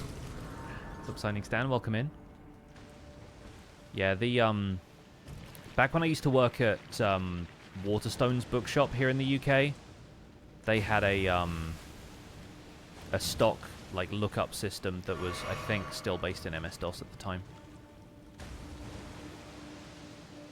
I'm going to do this one in the dark, by the way, because I don't have a lantern, but I'm giving off a little bit more light now because I am luminous with Scarlet Rot.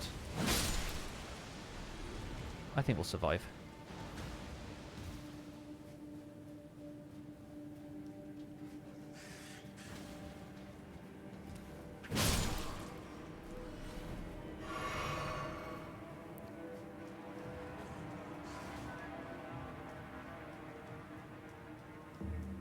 Just visited the biggest Waterstones in London yesterday. Nice.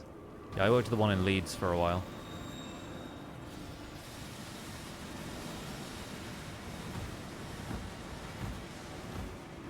I worked at Borders before that, but then Borders closed down, so fortunately I had transferable experience.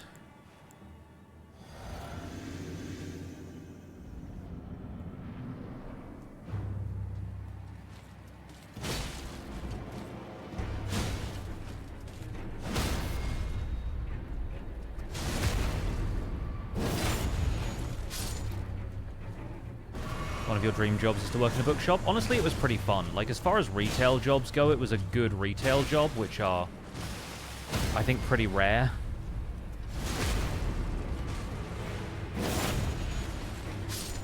But if you're working in retail, you want to be working in the kind of retail that's like a luxury goods experience, because people are always happy to be there.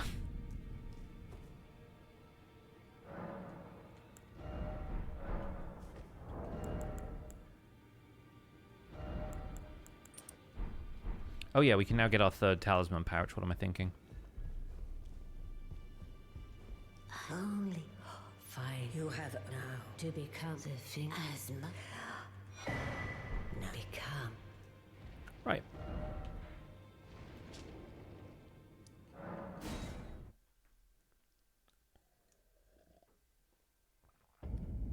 Sure, bookshops attract the better sort of customer. Yeah, it was like most of the time when people were coming in, they were either looking for some sort of luxury item for themselves or a gift for a friend, and they were looking for people who had expertise in the subject matter, which most of us did. So yeah, it really felt like a good place to be.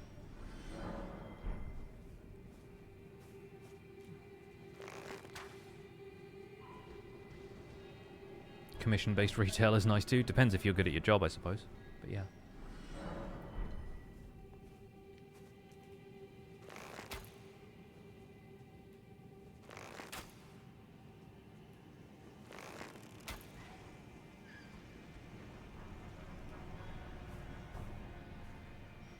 We all start somewhere. It's true.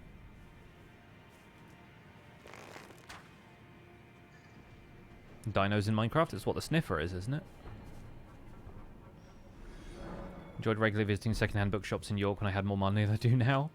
Yeah, there's a couple of them in Brighton that are really, really solid, like antique booksellers and secondhand places, independent bookshops. I need to go to those more often, but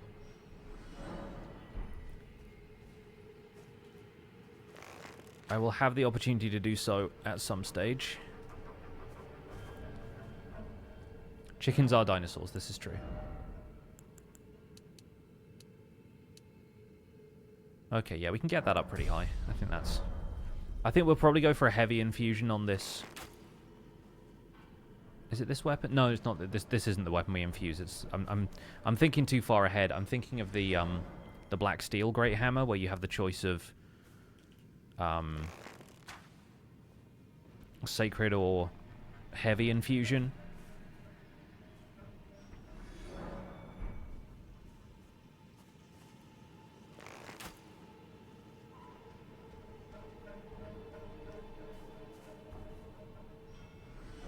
I think we'll get Vigor up to 40 and then we'll go and fight Morgott.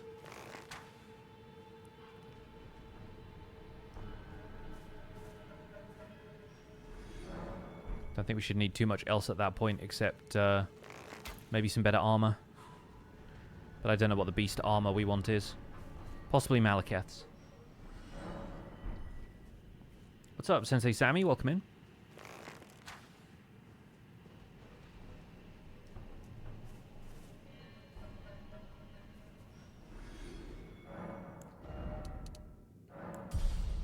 Yeah, 5 more levels should be easy.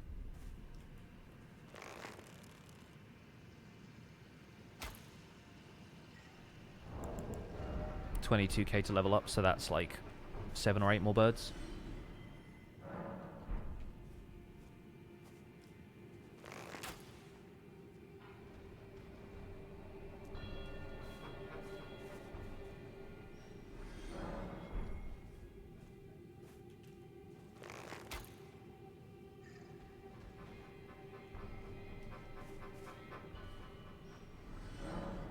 What's good, y'all? This game? This game is good. It's a very good game. you miss me playing Minecraft? Yes, I usually stream Minecraft for a few hours before I stream Elden Ring, so I try and squeeze 2 streams in on the days when I can.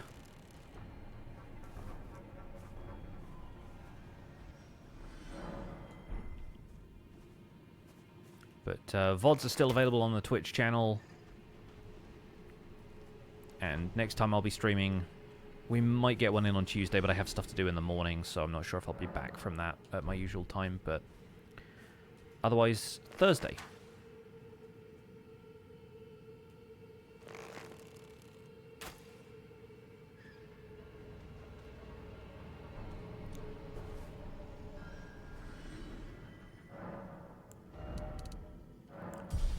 One more, although in fact, we can probably just pop Radahn's Remembrance. We don't need the sword or the bow. So we'll get one of those, maybe another point in Endurance. We'll start putting points into Faith once we actually acquire the hammer, I think. But yeah, with that done, what else can we do for this build? I think maybe we'll go back to Stormveil. I've been doing a lot of jump attacks. Typically tends to be what I do anyway, so let's go and get the Claw Talisman. And that will at least give us some options for Morgott.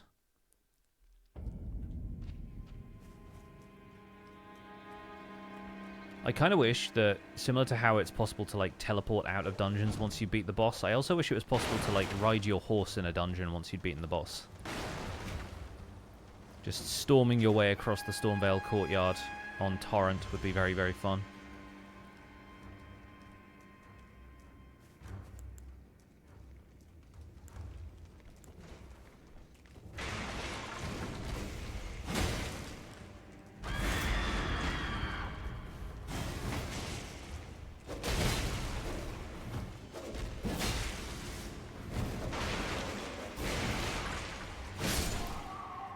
Clean, good fight. Not exactly that difficult. This one doesn't do a whole lot of damage, but it can be a little tetchy sometimes.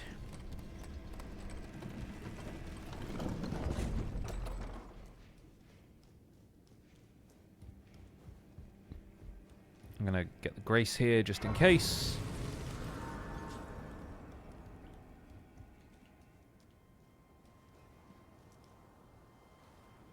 There's always a possibility I didn't make that jump.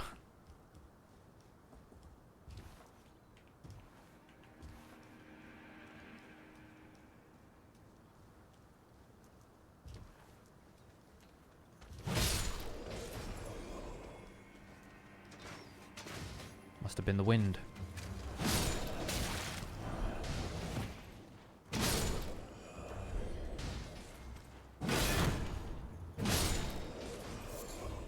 Oh, thanks for the butterfly, I guess. We also got a hood. Don't know if this quite looks great with the hero's armor, but you never know.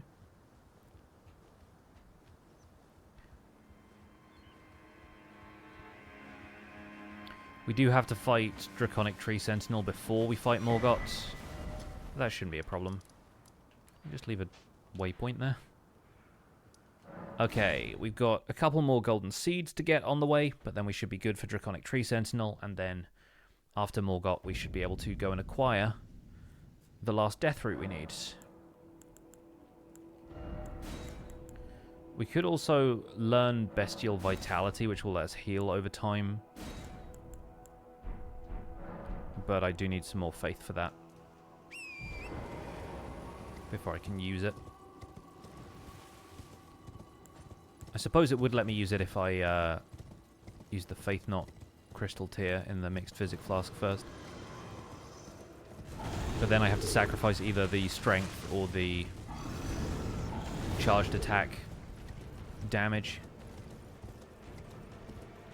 Both of which I think we will use in this fight anyway. Yeah, the hood does at least keep the rain off my head, in a way that the hero's headband does not.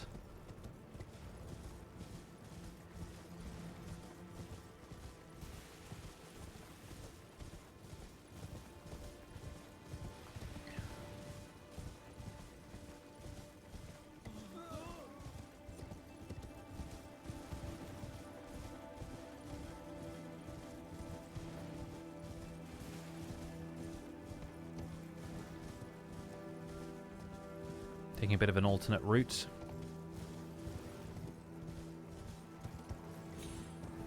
Wasn't really that much faster. I don't think it was faster.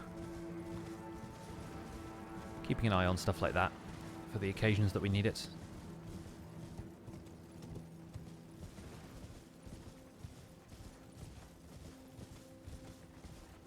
The castle looks epic. Oh, this is one of the coolest environments in the game, in my opinion. Well, got dunked on a little bit there.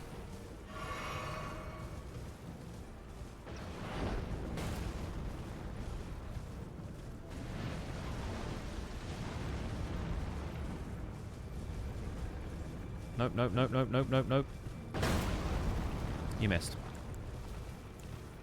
Thank goodness for that. Okay, we'll swap to Claw Talisman and do a lot of jumping attacks.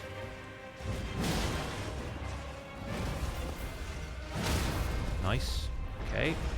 Charged heavy. Ton of damage.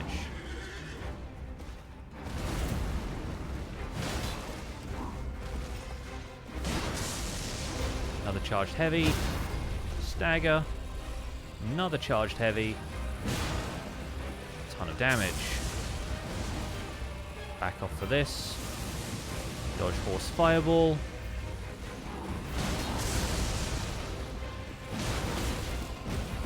Discombobulate. Clean.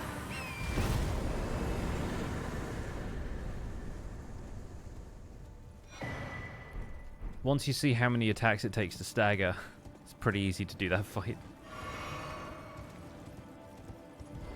And he stayed in one place, which was nice. Sometimes being on a horse, he gets a little bit flighty.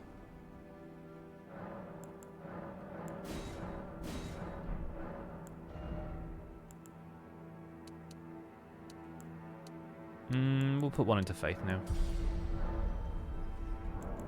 Nice. Ride the horse into this corridor. You can't stop me. Oh, wait, you can. Never mind.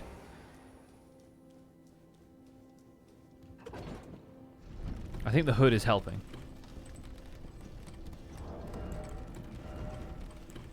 Oh, we have Vulgar Militia armor.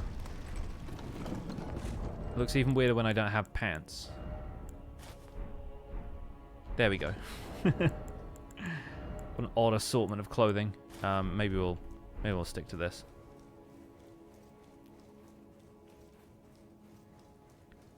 The hood adds extra drip. It does.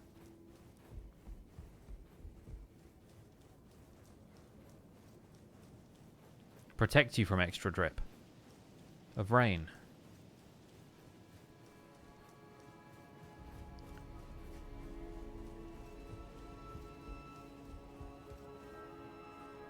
Tag this Grace. Not that I ever really come back here, but it's just like useful checkpoint to have in case anything goes wrong.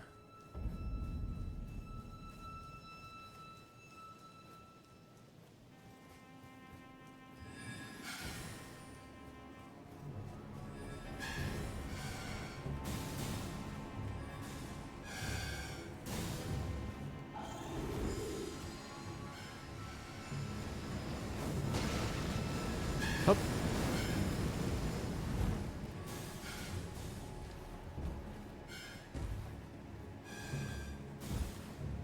It's a really bad trumpet solo happening behind me.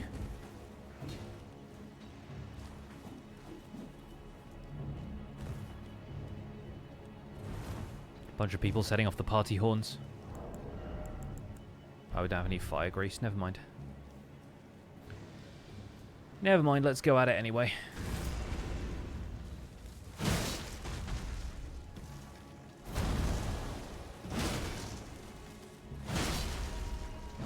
It's Chopping Tuesday.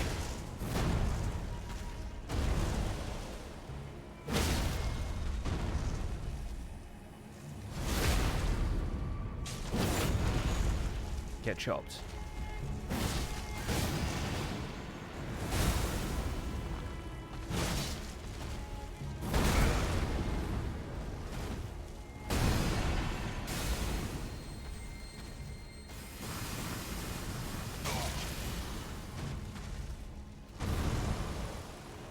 Gonna get a quick heal in there. Thank you.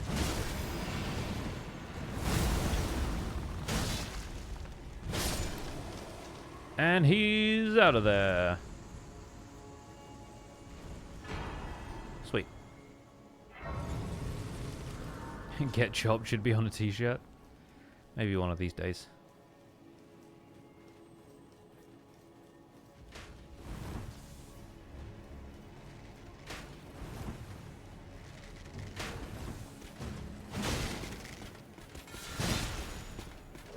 Nope.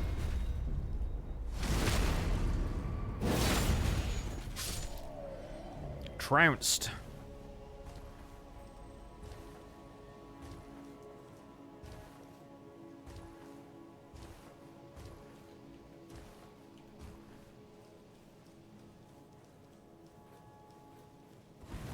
We're in, lads. Let's grab the rune arc. Get ready to bully this man.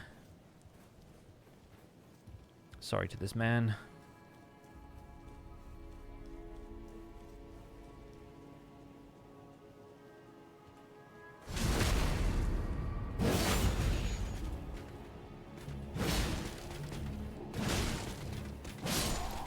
Nice.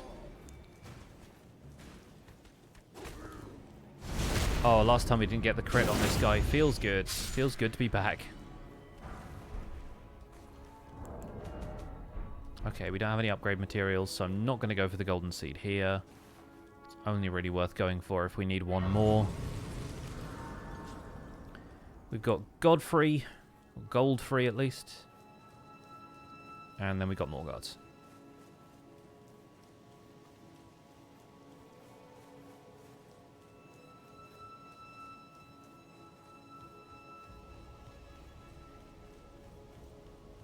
Goldfrey should be fine. The attacks on this thing come out pretty well. We're at a decent damage threshold if we're one-shotting these guys.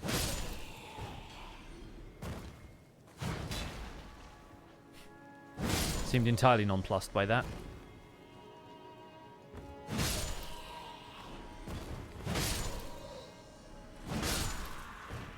Playing whack-a-mole now.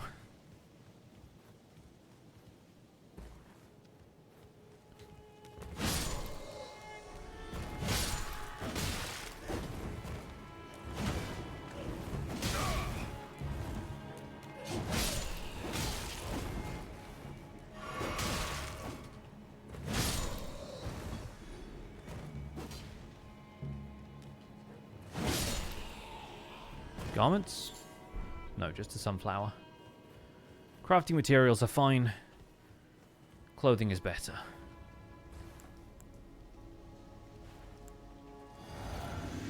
Alright, let's dance.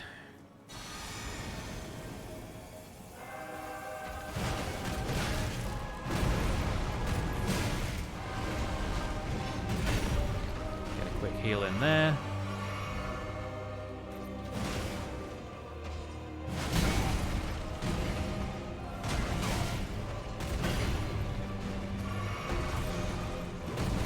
Okay. Ow. Got stepped on. And not in a fun way. Oh, I'll take the stagger though. Yes.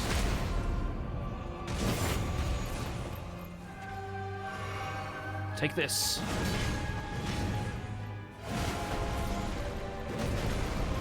He backs off and stops you following him.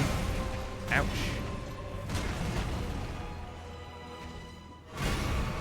You missed.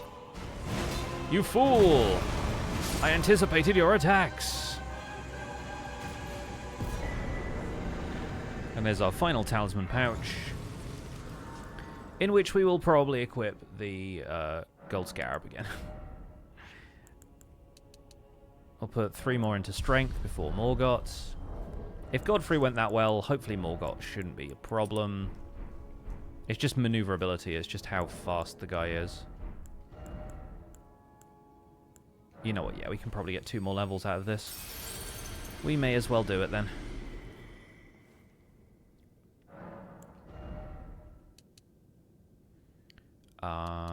40 vigor is fine. We'll put 1 in endurance and 1 in strength.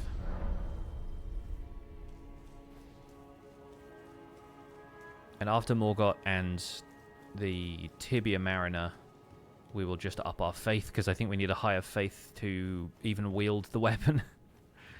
But then we've got to go turn in all the death roots, so...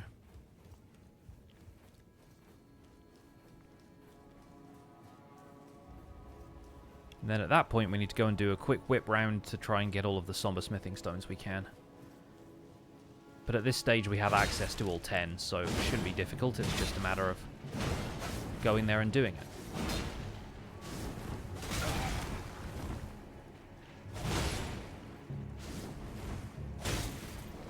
Stay down.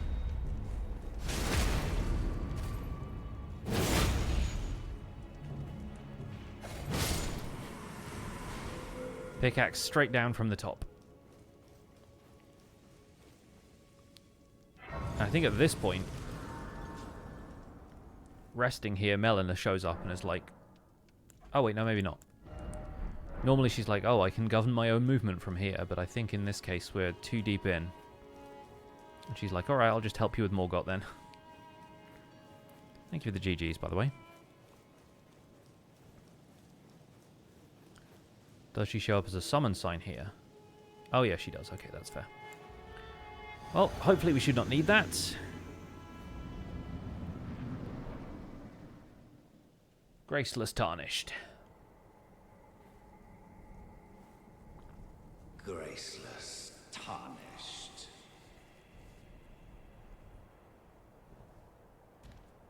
What is thy business with these thrones?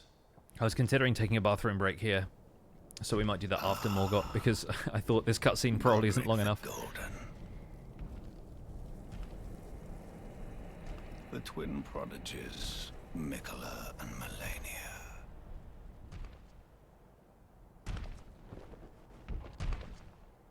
General Radahn. We can wait. I'm more concerned about Morgott just starting to lay into me whilst I'm washing my hands. Princess Rani. Willful traitors, all.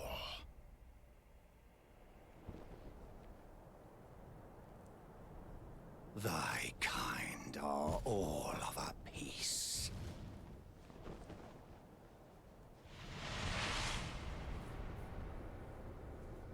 Pillagers, emboldened by the flame of ambition.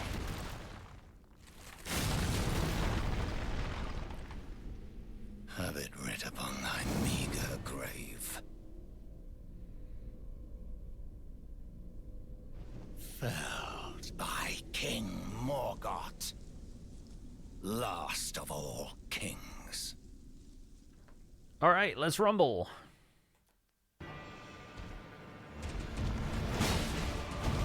Got him.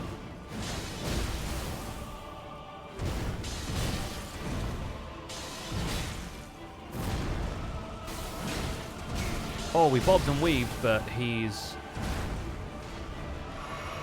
chipped off a fair bit of my health bar there. Oh, hang on a second. What happened there? I think he animation cancelled? That was weird.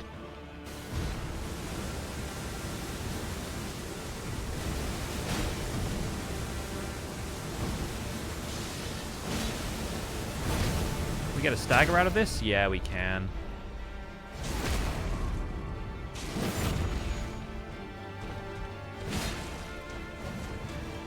Okay, now we get phase transition. He's up against the wall. Oh no. I ran in a little too early. I was hoping to get a Wild Strikes in whilst he was recovering from that. Thy part in this shall not be forgiven. Oh no, where's my roll? There we go.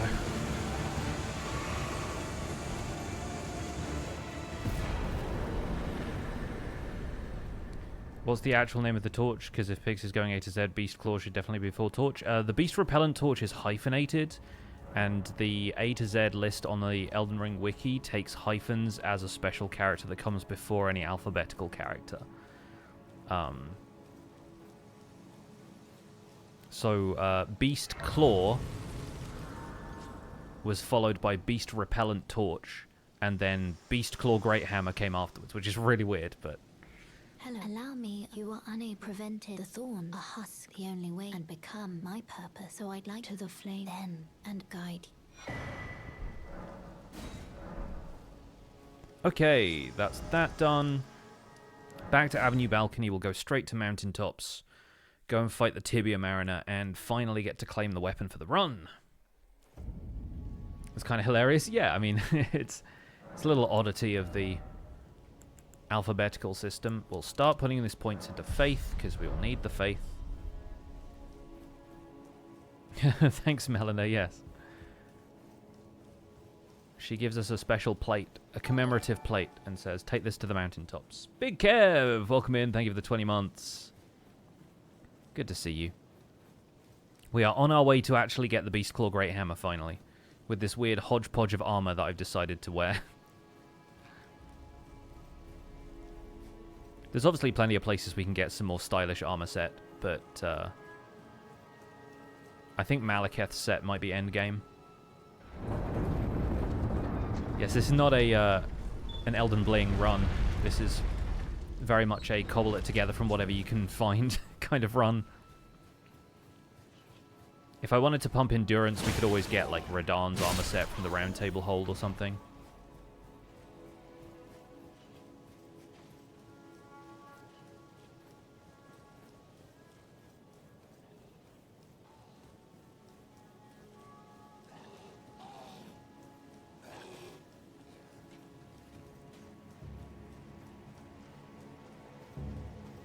We'll see what we can manage.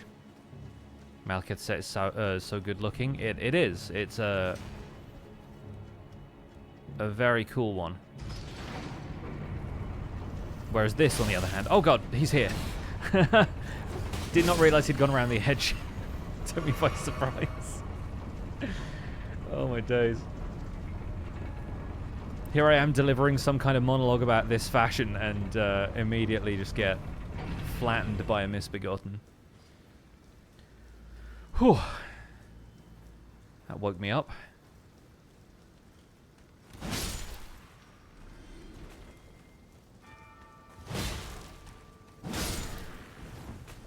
Grab this just in case we want it for Fire Giants.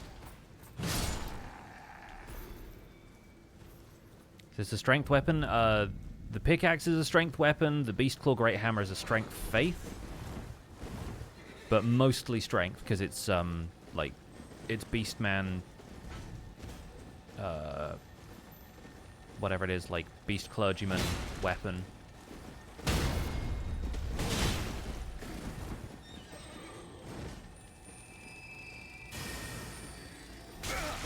No! Don't you dare! Don't you dare go away! Come on. I need the Somber.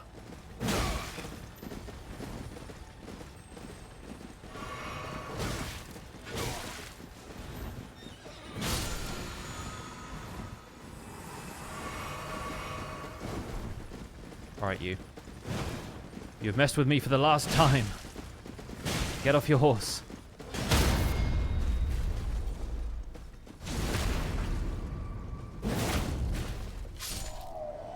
The horse can live. Wretch Chic, otherwise known as This All I Have to Wear, shut up. Yeah, At least it's better than the loincloth I rode in here with.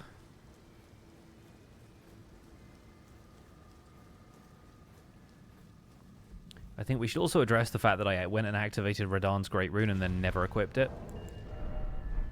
4 rune arcs.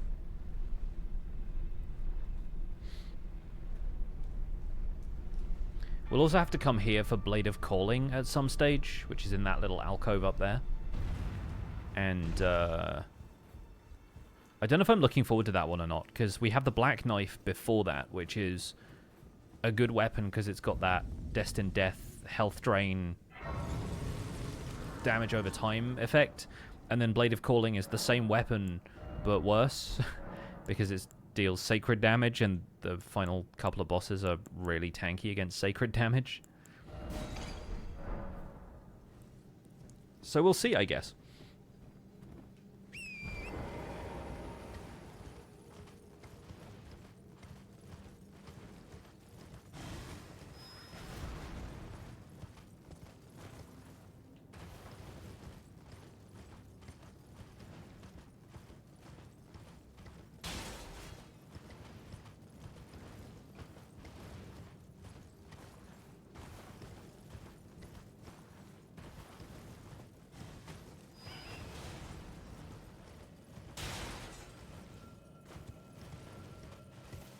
The real question now is, do we tangle with the Knight's Cavalry at all? But I think we're already past that point.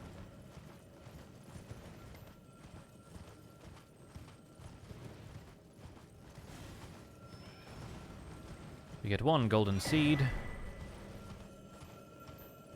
We're at 10 red, I think we'll be fine. I also need to go and get Flame Grant Me Strength at some stage, because if we're doing a incantation run, then we might as well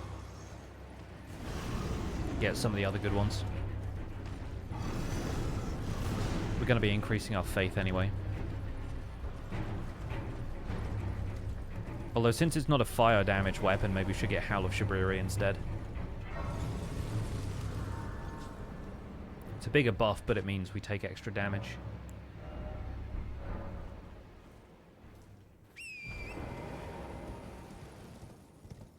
Didn't think to get it from the tower when we were there, but hoist the medallion, let's go!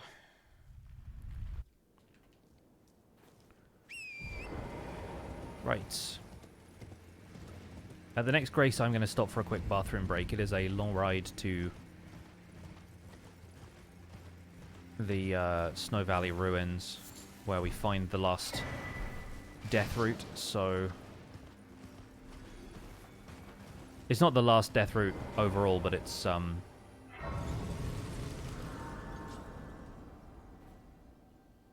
the last death route we're going to get, and is the quickest one that we can acquire, I think, unless we do a Catacomb instead. Anyway, I will be right back, folks. See you in a second.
I am back. Someone time that to the Morgott cutscene and see if I can use that as a viable bathroom break. Anyway, we're going to kill Shabriri because I want better armor. What's this? Well,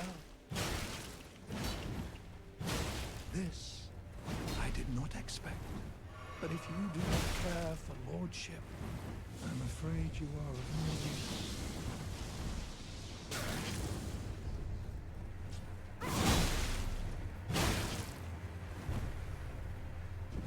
No healing for you. Only death. Is chaos. Nice. We'll take it.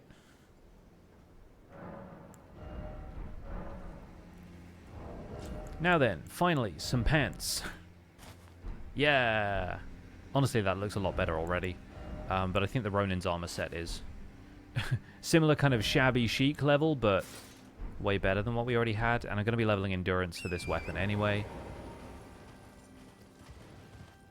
An Elden Ring anime would be so dope. There's a manga, but it's a comedy manga, which is pretty funny.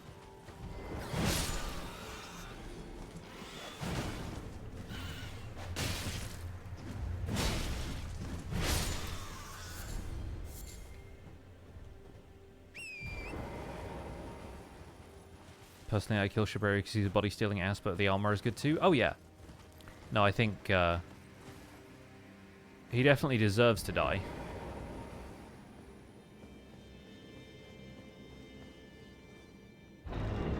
But the armor is genuinely pretty cool. I have this kind of like vagabond style going on now with the hood, but then this cape.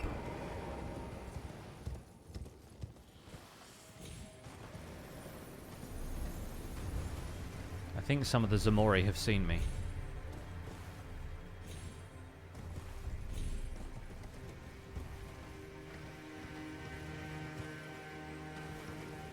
When the moon hits your eye like a big piece of pie, that's Zamori.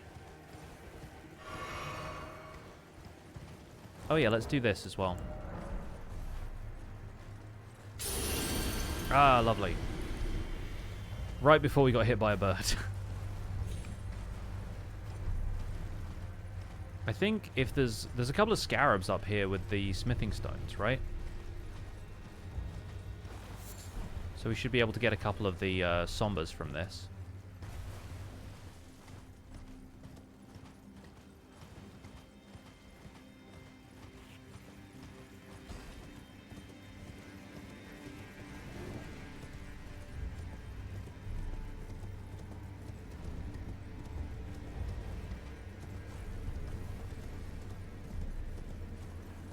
Someone help you with Golden Godfrey?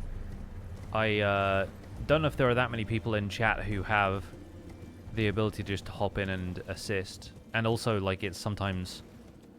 I'm not sure what the deal is with, like, what level you are and stuff, whether you can summon certain people, but... just throw down one of those finger remedies and I'm sure you'll get some people.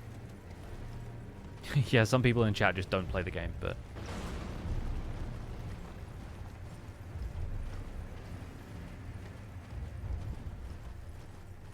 I think this guy here drops a smithing stone 7 or 8, like a somber 8.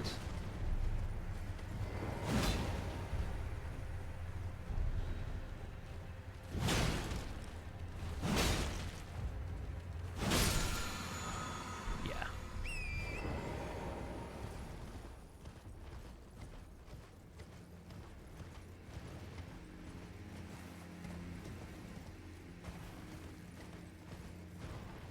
And from here, I guess we'll go to the left up the Spirit Spring and then over the bridge. And that should get us to the final Tibia Mariner. Only boss you have trouble with is the Sunflower in the DLC. That fight, for whatever reason, is really difficult for me. And I think it's because I always pick really close-range melee characters. And hitting it in the head is the most effective way to deal damage. It's got really strong physical resistance everywhere else.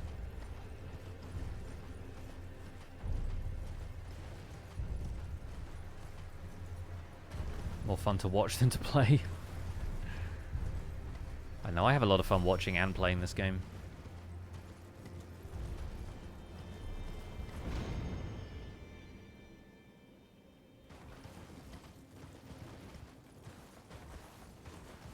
Although I will admit my favorite thing is when somebody's on a first time playthrough And if it's somebody I've been watching already, I'll watch them play like multiple playthroughs as well, but there's only a couple of people who I'll watch play like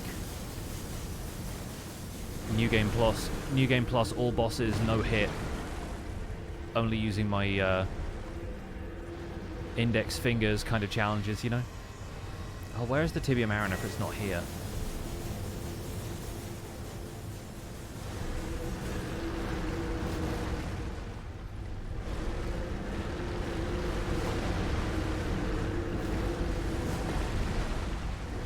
Is it this bit?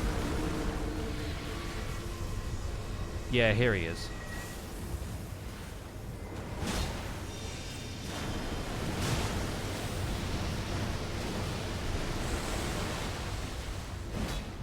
This one isn't even a boss, technically.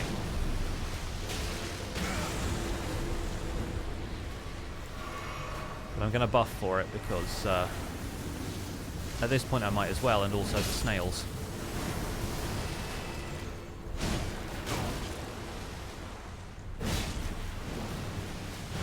There we go.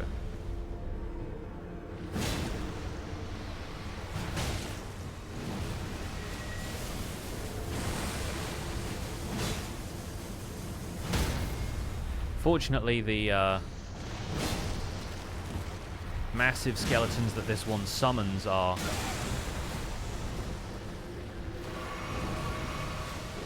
well out of the way of the actual fight.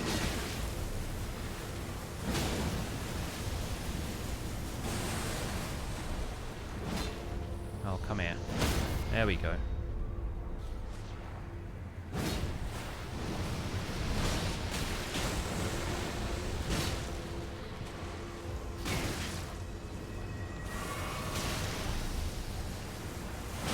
I think he got stuck there for a second.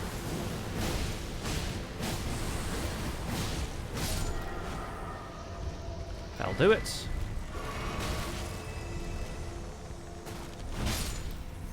You cause me nothing but grief.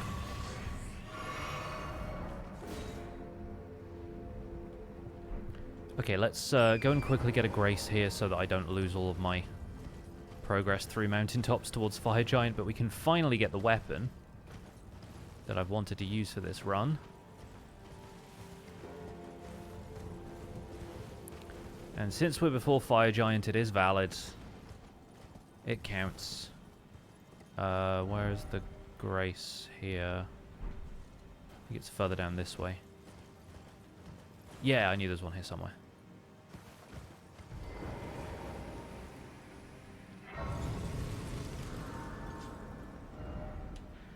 Okay, to the Bestial Sanctum.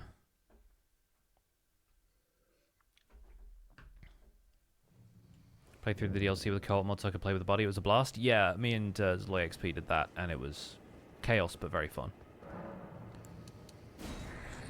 My thanks.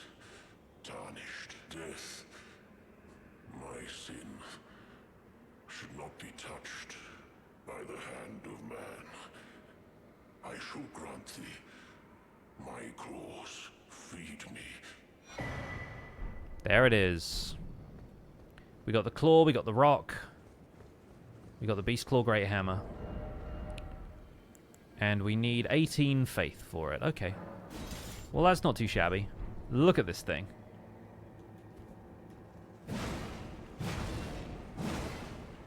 We have acquired Bonk Stick.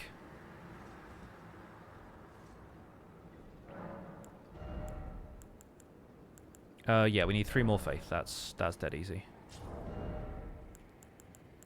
Doesn't make us a heavy load either, which is nice. And that seems all good. We're not a heavy even with the bow. Nice. Alright, quick trip to Palace Approach. And we need to start leveling the weapon as well, so we'll need a decent amount of 2, 3, 6, 8, 9. Okay, yeah. We'll need a decent amount of runes for the upgrades.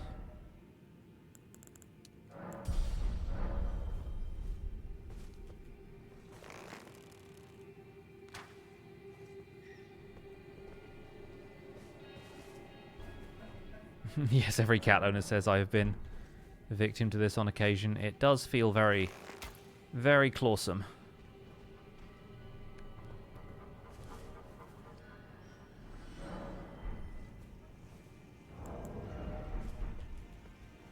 Checking if I had a gold foot on me, but I don't.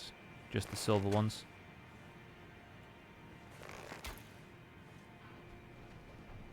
The golden KFC.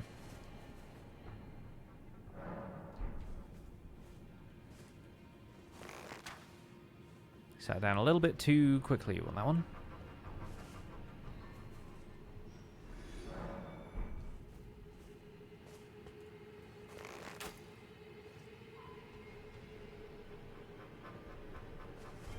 What's the build? So this is based around Beastclaw Greathammer. We're using the Beast Clergyman's incantations, but it's Strength, Faith, plus anything that enhances jump attacks and charged attacks.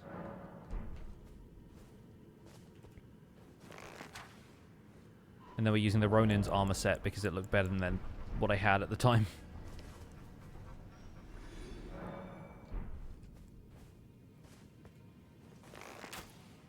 That should be enough to get us to 18 Faith. And I think that was a Starry-Eyed Bird, so 66. Nice. And I love it when you get some extra runes from those. So that's more than enough. And Strength or Faith will probably give us a decent damage boost. So we need to, yeah, upgrade this so the scaling shifts. 26 is okay, but yeah, let's go and upgrade it a couple of times. We need to go and see EG for the Somber 4 after all, and then we need to go to... No. Oh, either Kalid or Altus for the Smithing Stone 5. And then we'll obviously need to upgrade the Clawmark Seal as well. So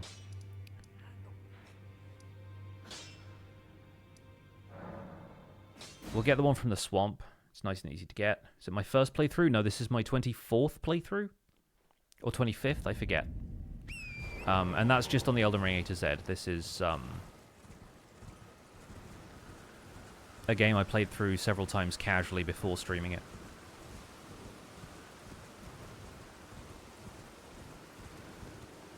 My 240,000th playthrough, yes. Something like that.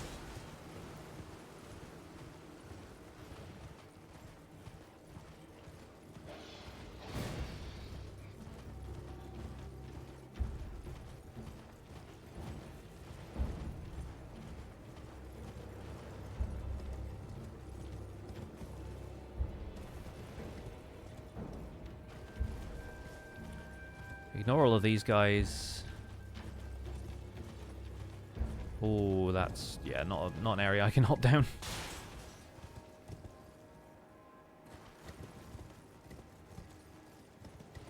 This is absolutely a game I would love to play again for the first time, but I honestly really enjoy having played it again for the 20th time.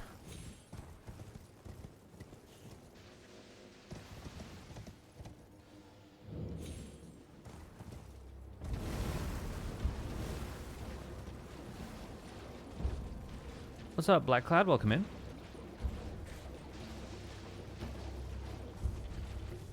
Same with Dark Souls 3. Yeah, I made some progress on Dark Souls 2, so I'm trying to get to at least try out Dark Souls 3 soon.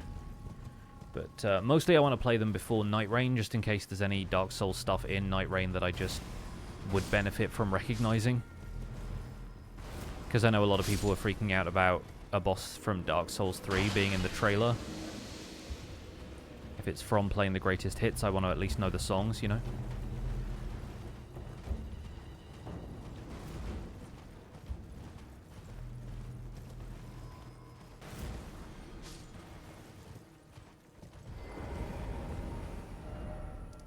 Okay, so we got that now. Let's go here to go see EG, and then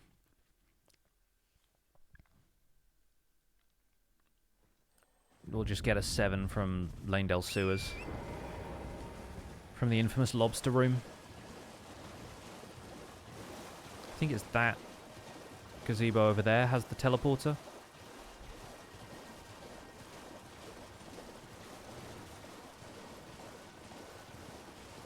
Oblivion is get a remake / remaster. Fun. I've still never played any of the Elder Scrolls games. There's 2 streamers who I follow playing Skyrim right now, and I'm like... I have it on my Steam library, I just never installed it. But yeah, I'm doing well. Doing well. Playing a lot of fun RPG stuff lately. Working on Minecraft bits. Streaming this. Podcast tomorrow.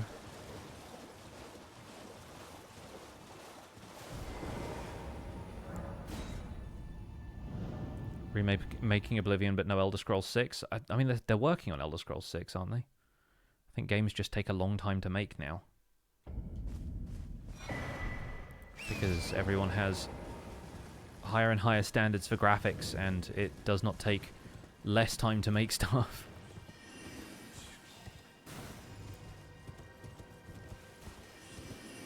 They dropped the teaser trailer for it years ago now, yeah. Such is the way of these things. Alright, so we can get this thing up to +6. Well, I presume. Oh, I am an old soul here, perhaps.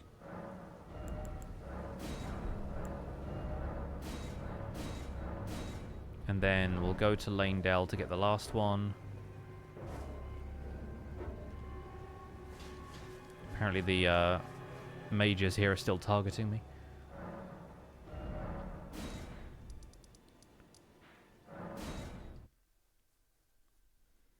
Bethesda had a court thing where they had to prove they are the games that they had games that they're working on. Absurd. It's like the people who say that they're going to sue FromSoft because they're certain that there is like a bunch of extra game in Elden Ring that they're hiding from us or something. It's like, what?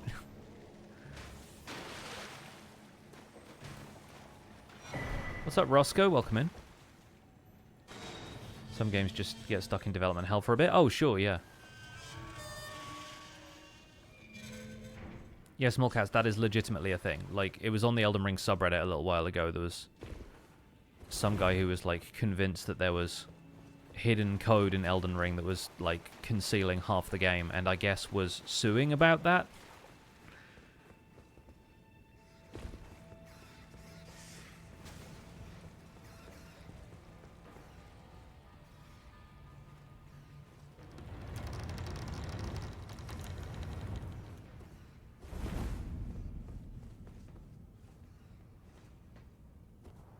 Had heard of that, I just thought it was a joke. I mean, it might well have been a joke, but it does sound like something somebody would do.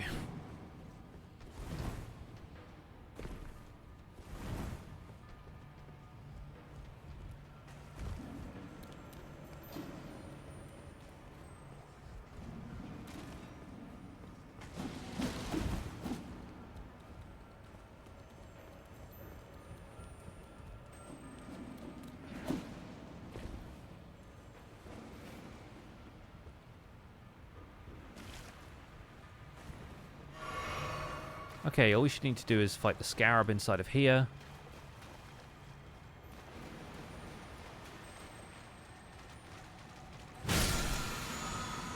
Nice, I think we won.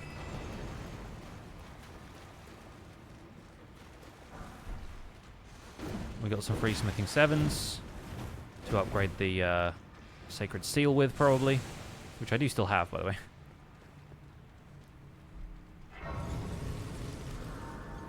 One guy sued his parents for giving birth to him without consent. So stupid.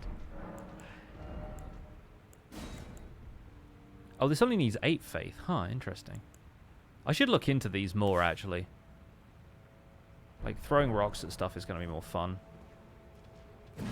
I mean, it's not like we don't have 380 more playthroughs that I can try it out on, but yeah.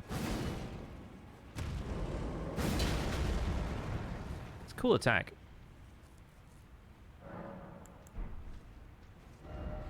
So that's that. We can go and get the somber ancient dragonstone from Mohgwyn Palace. And then we'll be all set up at +10, and maybe we can go and fight Fire Giant? Or maybe I should just level some.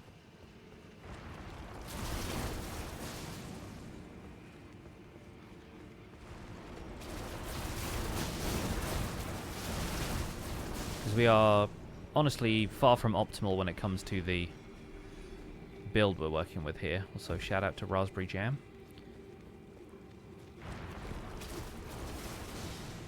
Yeah, we're still using Radagon's Saw Seal. I'm like, I need other talismans. Shard of Alexander seems good for this Regal Beastclaw move that we have now. But I'm not certain what we want to do outside of that.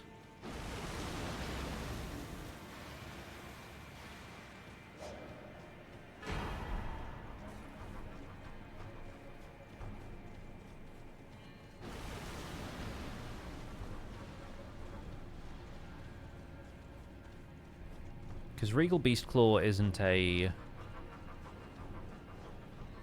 It's an Ash of War rather than an incantation, and it's not a damage type that we can buff in a different way. I'm trying to think what the other possibilities are. I mean, we could go for something that improves stamina. We could just get Erdtree's Favor, which is always a good shout in general.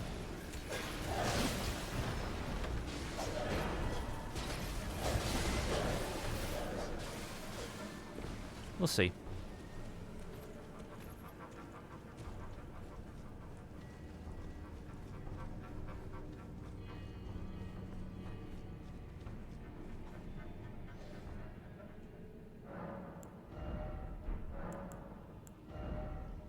But I think these two are going to be worth having just in general, so... Right, back to Roundtable Holds, where we can probably crack a giant rune to get us these upgrades done, because it's going to be quite an expensive upgrade.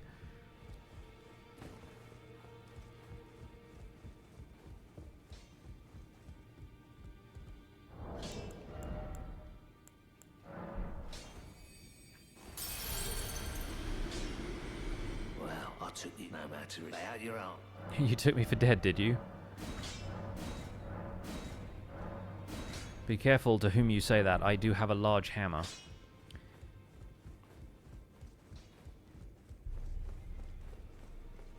I will also get the Sacred Seal upgraded now.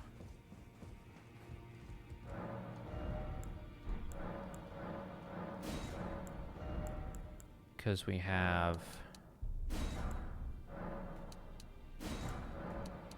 11 of those, 12 of them, 10 of those, and 11 of those. Nice. We just about had the budget to get it to +18.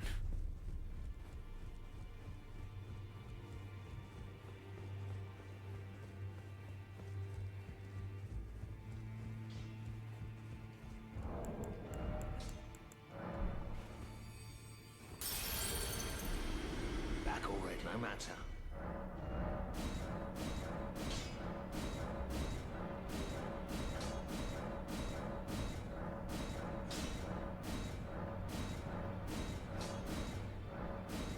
Okay, +19 then. And the cool thing about this seal is that it boosts bestial incantations and scales with strength and faith. This thing being a somber weapon, we can't change the scaling, so it's dealing holy damage. And also scales more heavily with Dex than it does with Faith, so we can maybe be putting points into Dex here as well.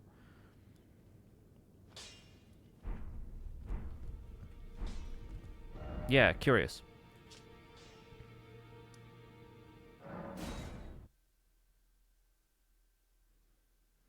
I wonder if we can do something like this. Oh, we can. Not quite as good as Waves of Gold, obviously, but...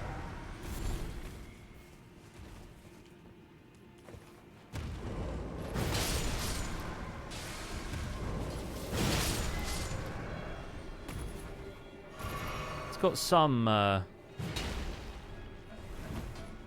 heft to it, hasn't it?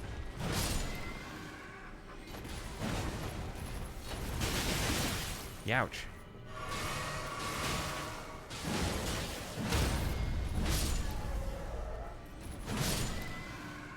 Yeah, that Ash of War is pretty sound, actually.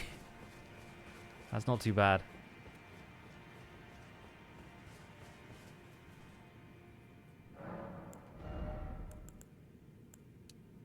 Okay, that's giving us 10 points of damage per. That's pretty good.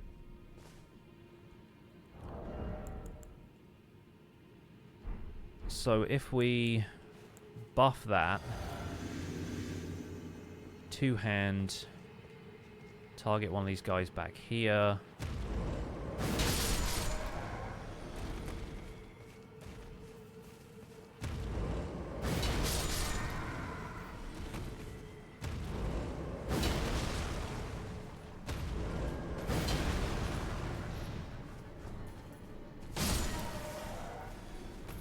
Yeah, I need blue flasks for that now, huh?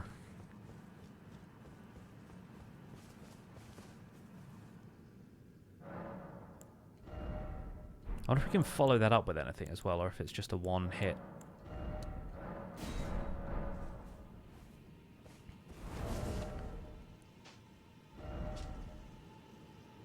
No, it just says slam the hammer into the ground, so we'll see if...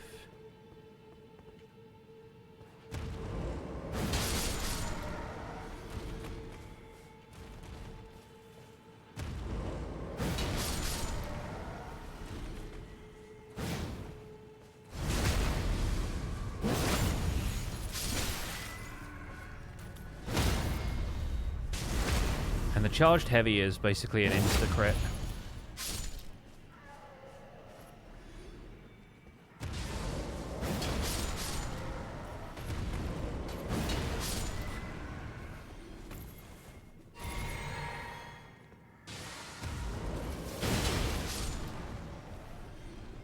Okay. Can get some good mileage out of that.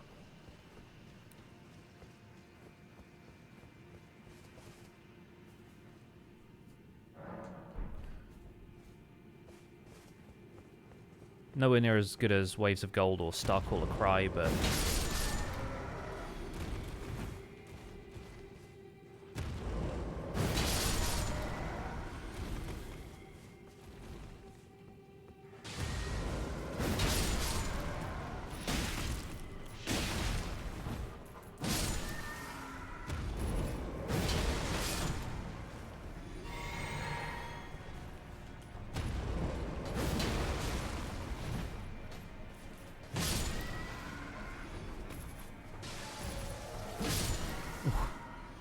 down to the wire on that one.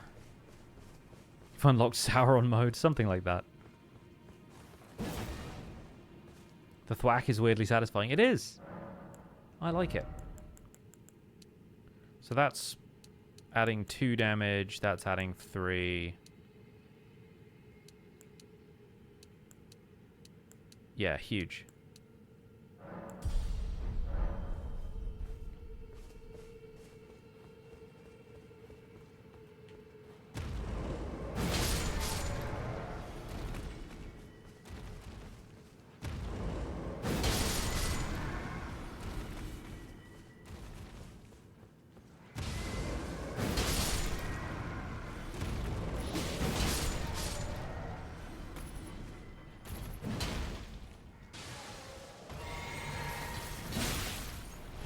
The red guys aren't quite so easily damaged. But maybe if we chug the physic beforehand, we'll get a little extra.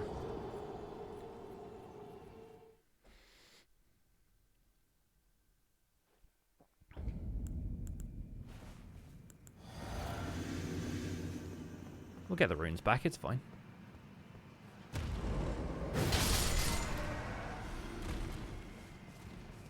This plus Shard of Alexander is going to shred pretty hard.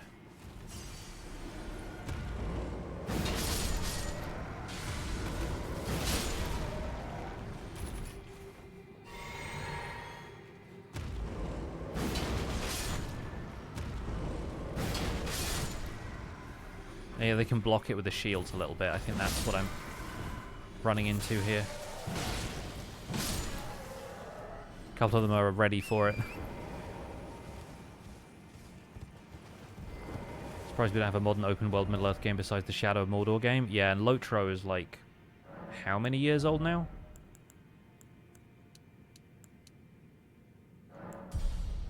Yeah, we need to be putting points into Dex. I'm surprised this weapon scales that way. I would have thought it was going to be pure strength faith.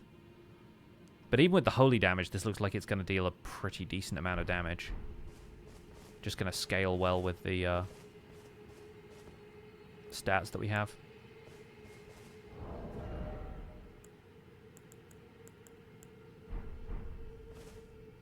Yeah, they're pretty old games, yeah.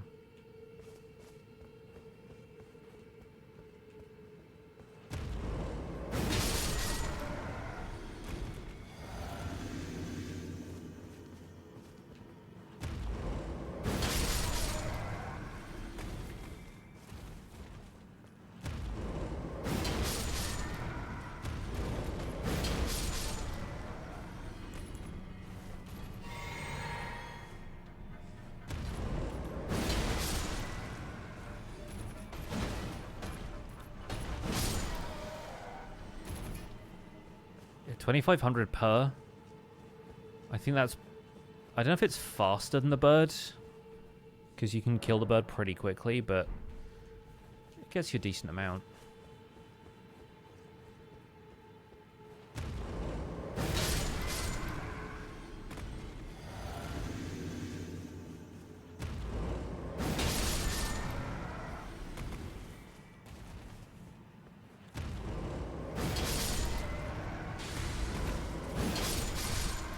And the damage we're doing here is only going to keep going up.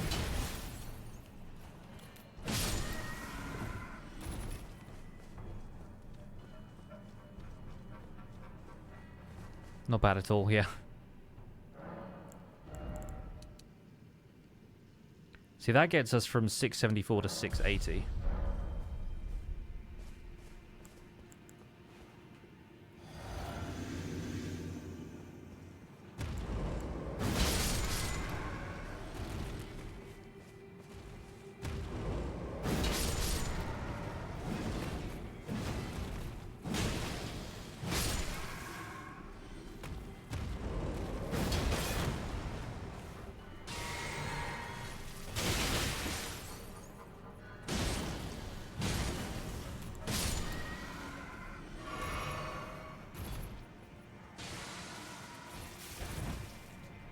He just went straight off the edge. Yeah, nice. What we thought the mace would be like in Minecraft versus what we actually got. Well, anyone who thought the mace was going to be like this in Minecraft was absolutely kidding themselves, for one thing.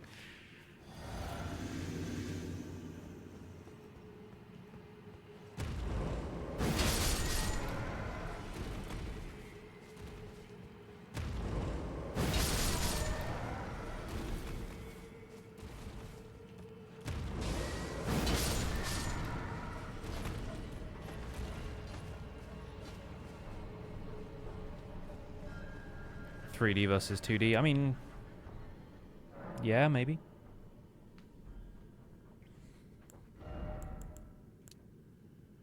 Oh, it's going up by 4 now.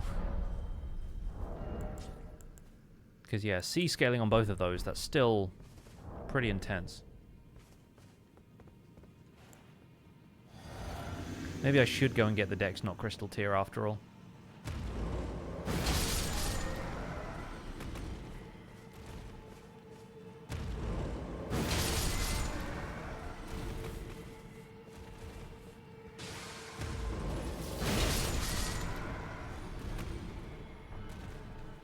Like how that guy consistently rolls off the cliff if you let him attack you.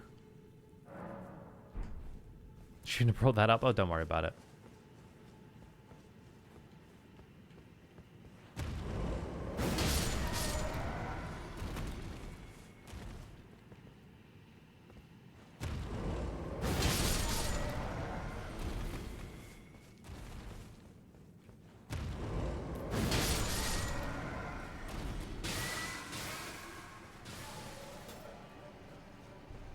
I just get tired of people complaining that Minecraft isn't somehow fulfilling all of their hopes and dreams.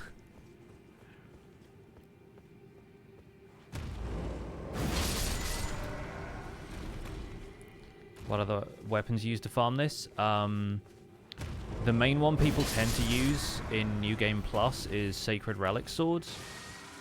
The weapon you get from the Elden Beast Remembrance, because that has the Waves of Gold attack that just guaranteed takes out this entire hillside. I think Albinaurics take extra damage from Holy as well, so that might be one of the reasons it's doing so well against this. But I think you just saw somebody using Radahn's weapons, because Starcaller Cry, the Ash of War from that, has a an attack that like pulls all of them towards you and then does like a shockwave. And so that's really useful for farming this spot, because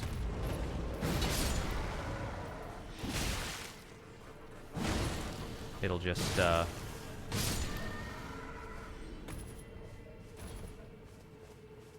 gather everything around you before it deals the final hit.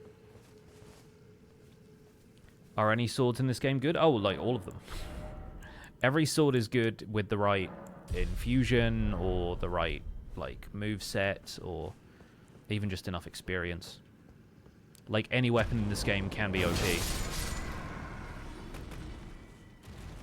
More often than not, what you want of a weapon that's quote-unquote good is something that you don't have to like think too hard about using. Could this be a luring out? I'm gonna say probably not. Yeah, like any weapon can be used to beat the game, which is one of the things I'm proving by doing this silly challenge. What if I throw a rock at that guy? Okay, it wouldn't hit, but never mind.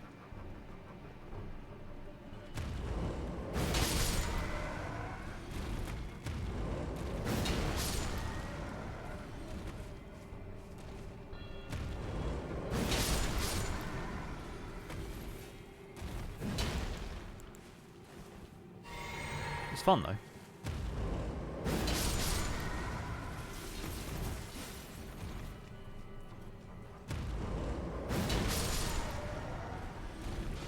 Huge. It's almost at the point where it's taking down the red guys in one hit, as long as they don't have their shields up, so...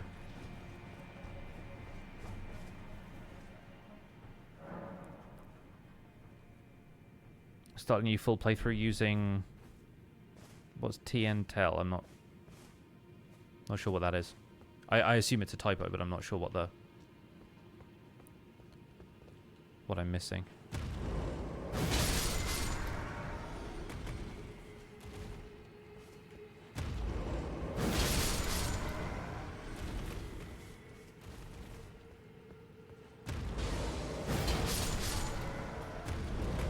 Intel? I still don't know what Intel is in the concept. Oh, just intelligence-based? Sorry, I'm not intelligence-based, you can probably tell.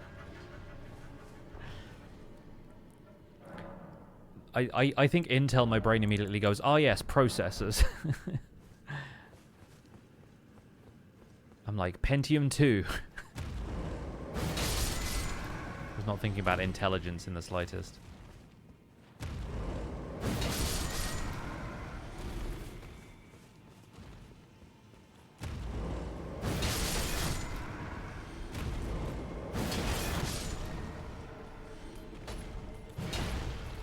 Yeah, it can just do a big slam like that, which is fun, but...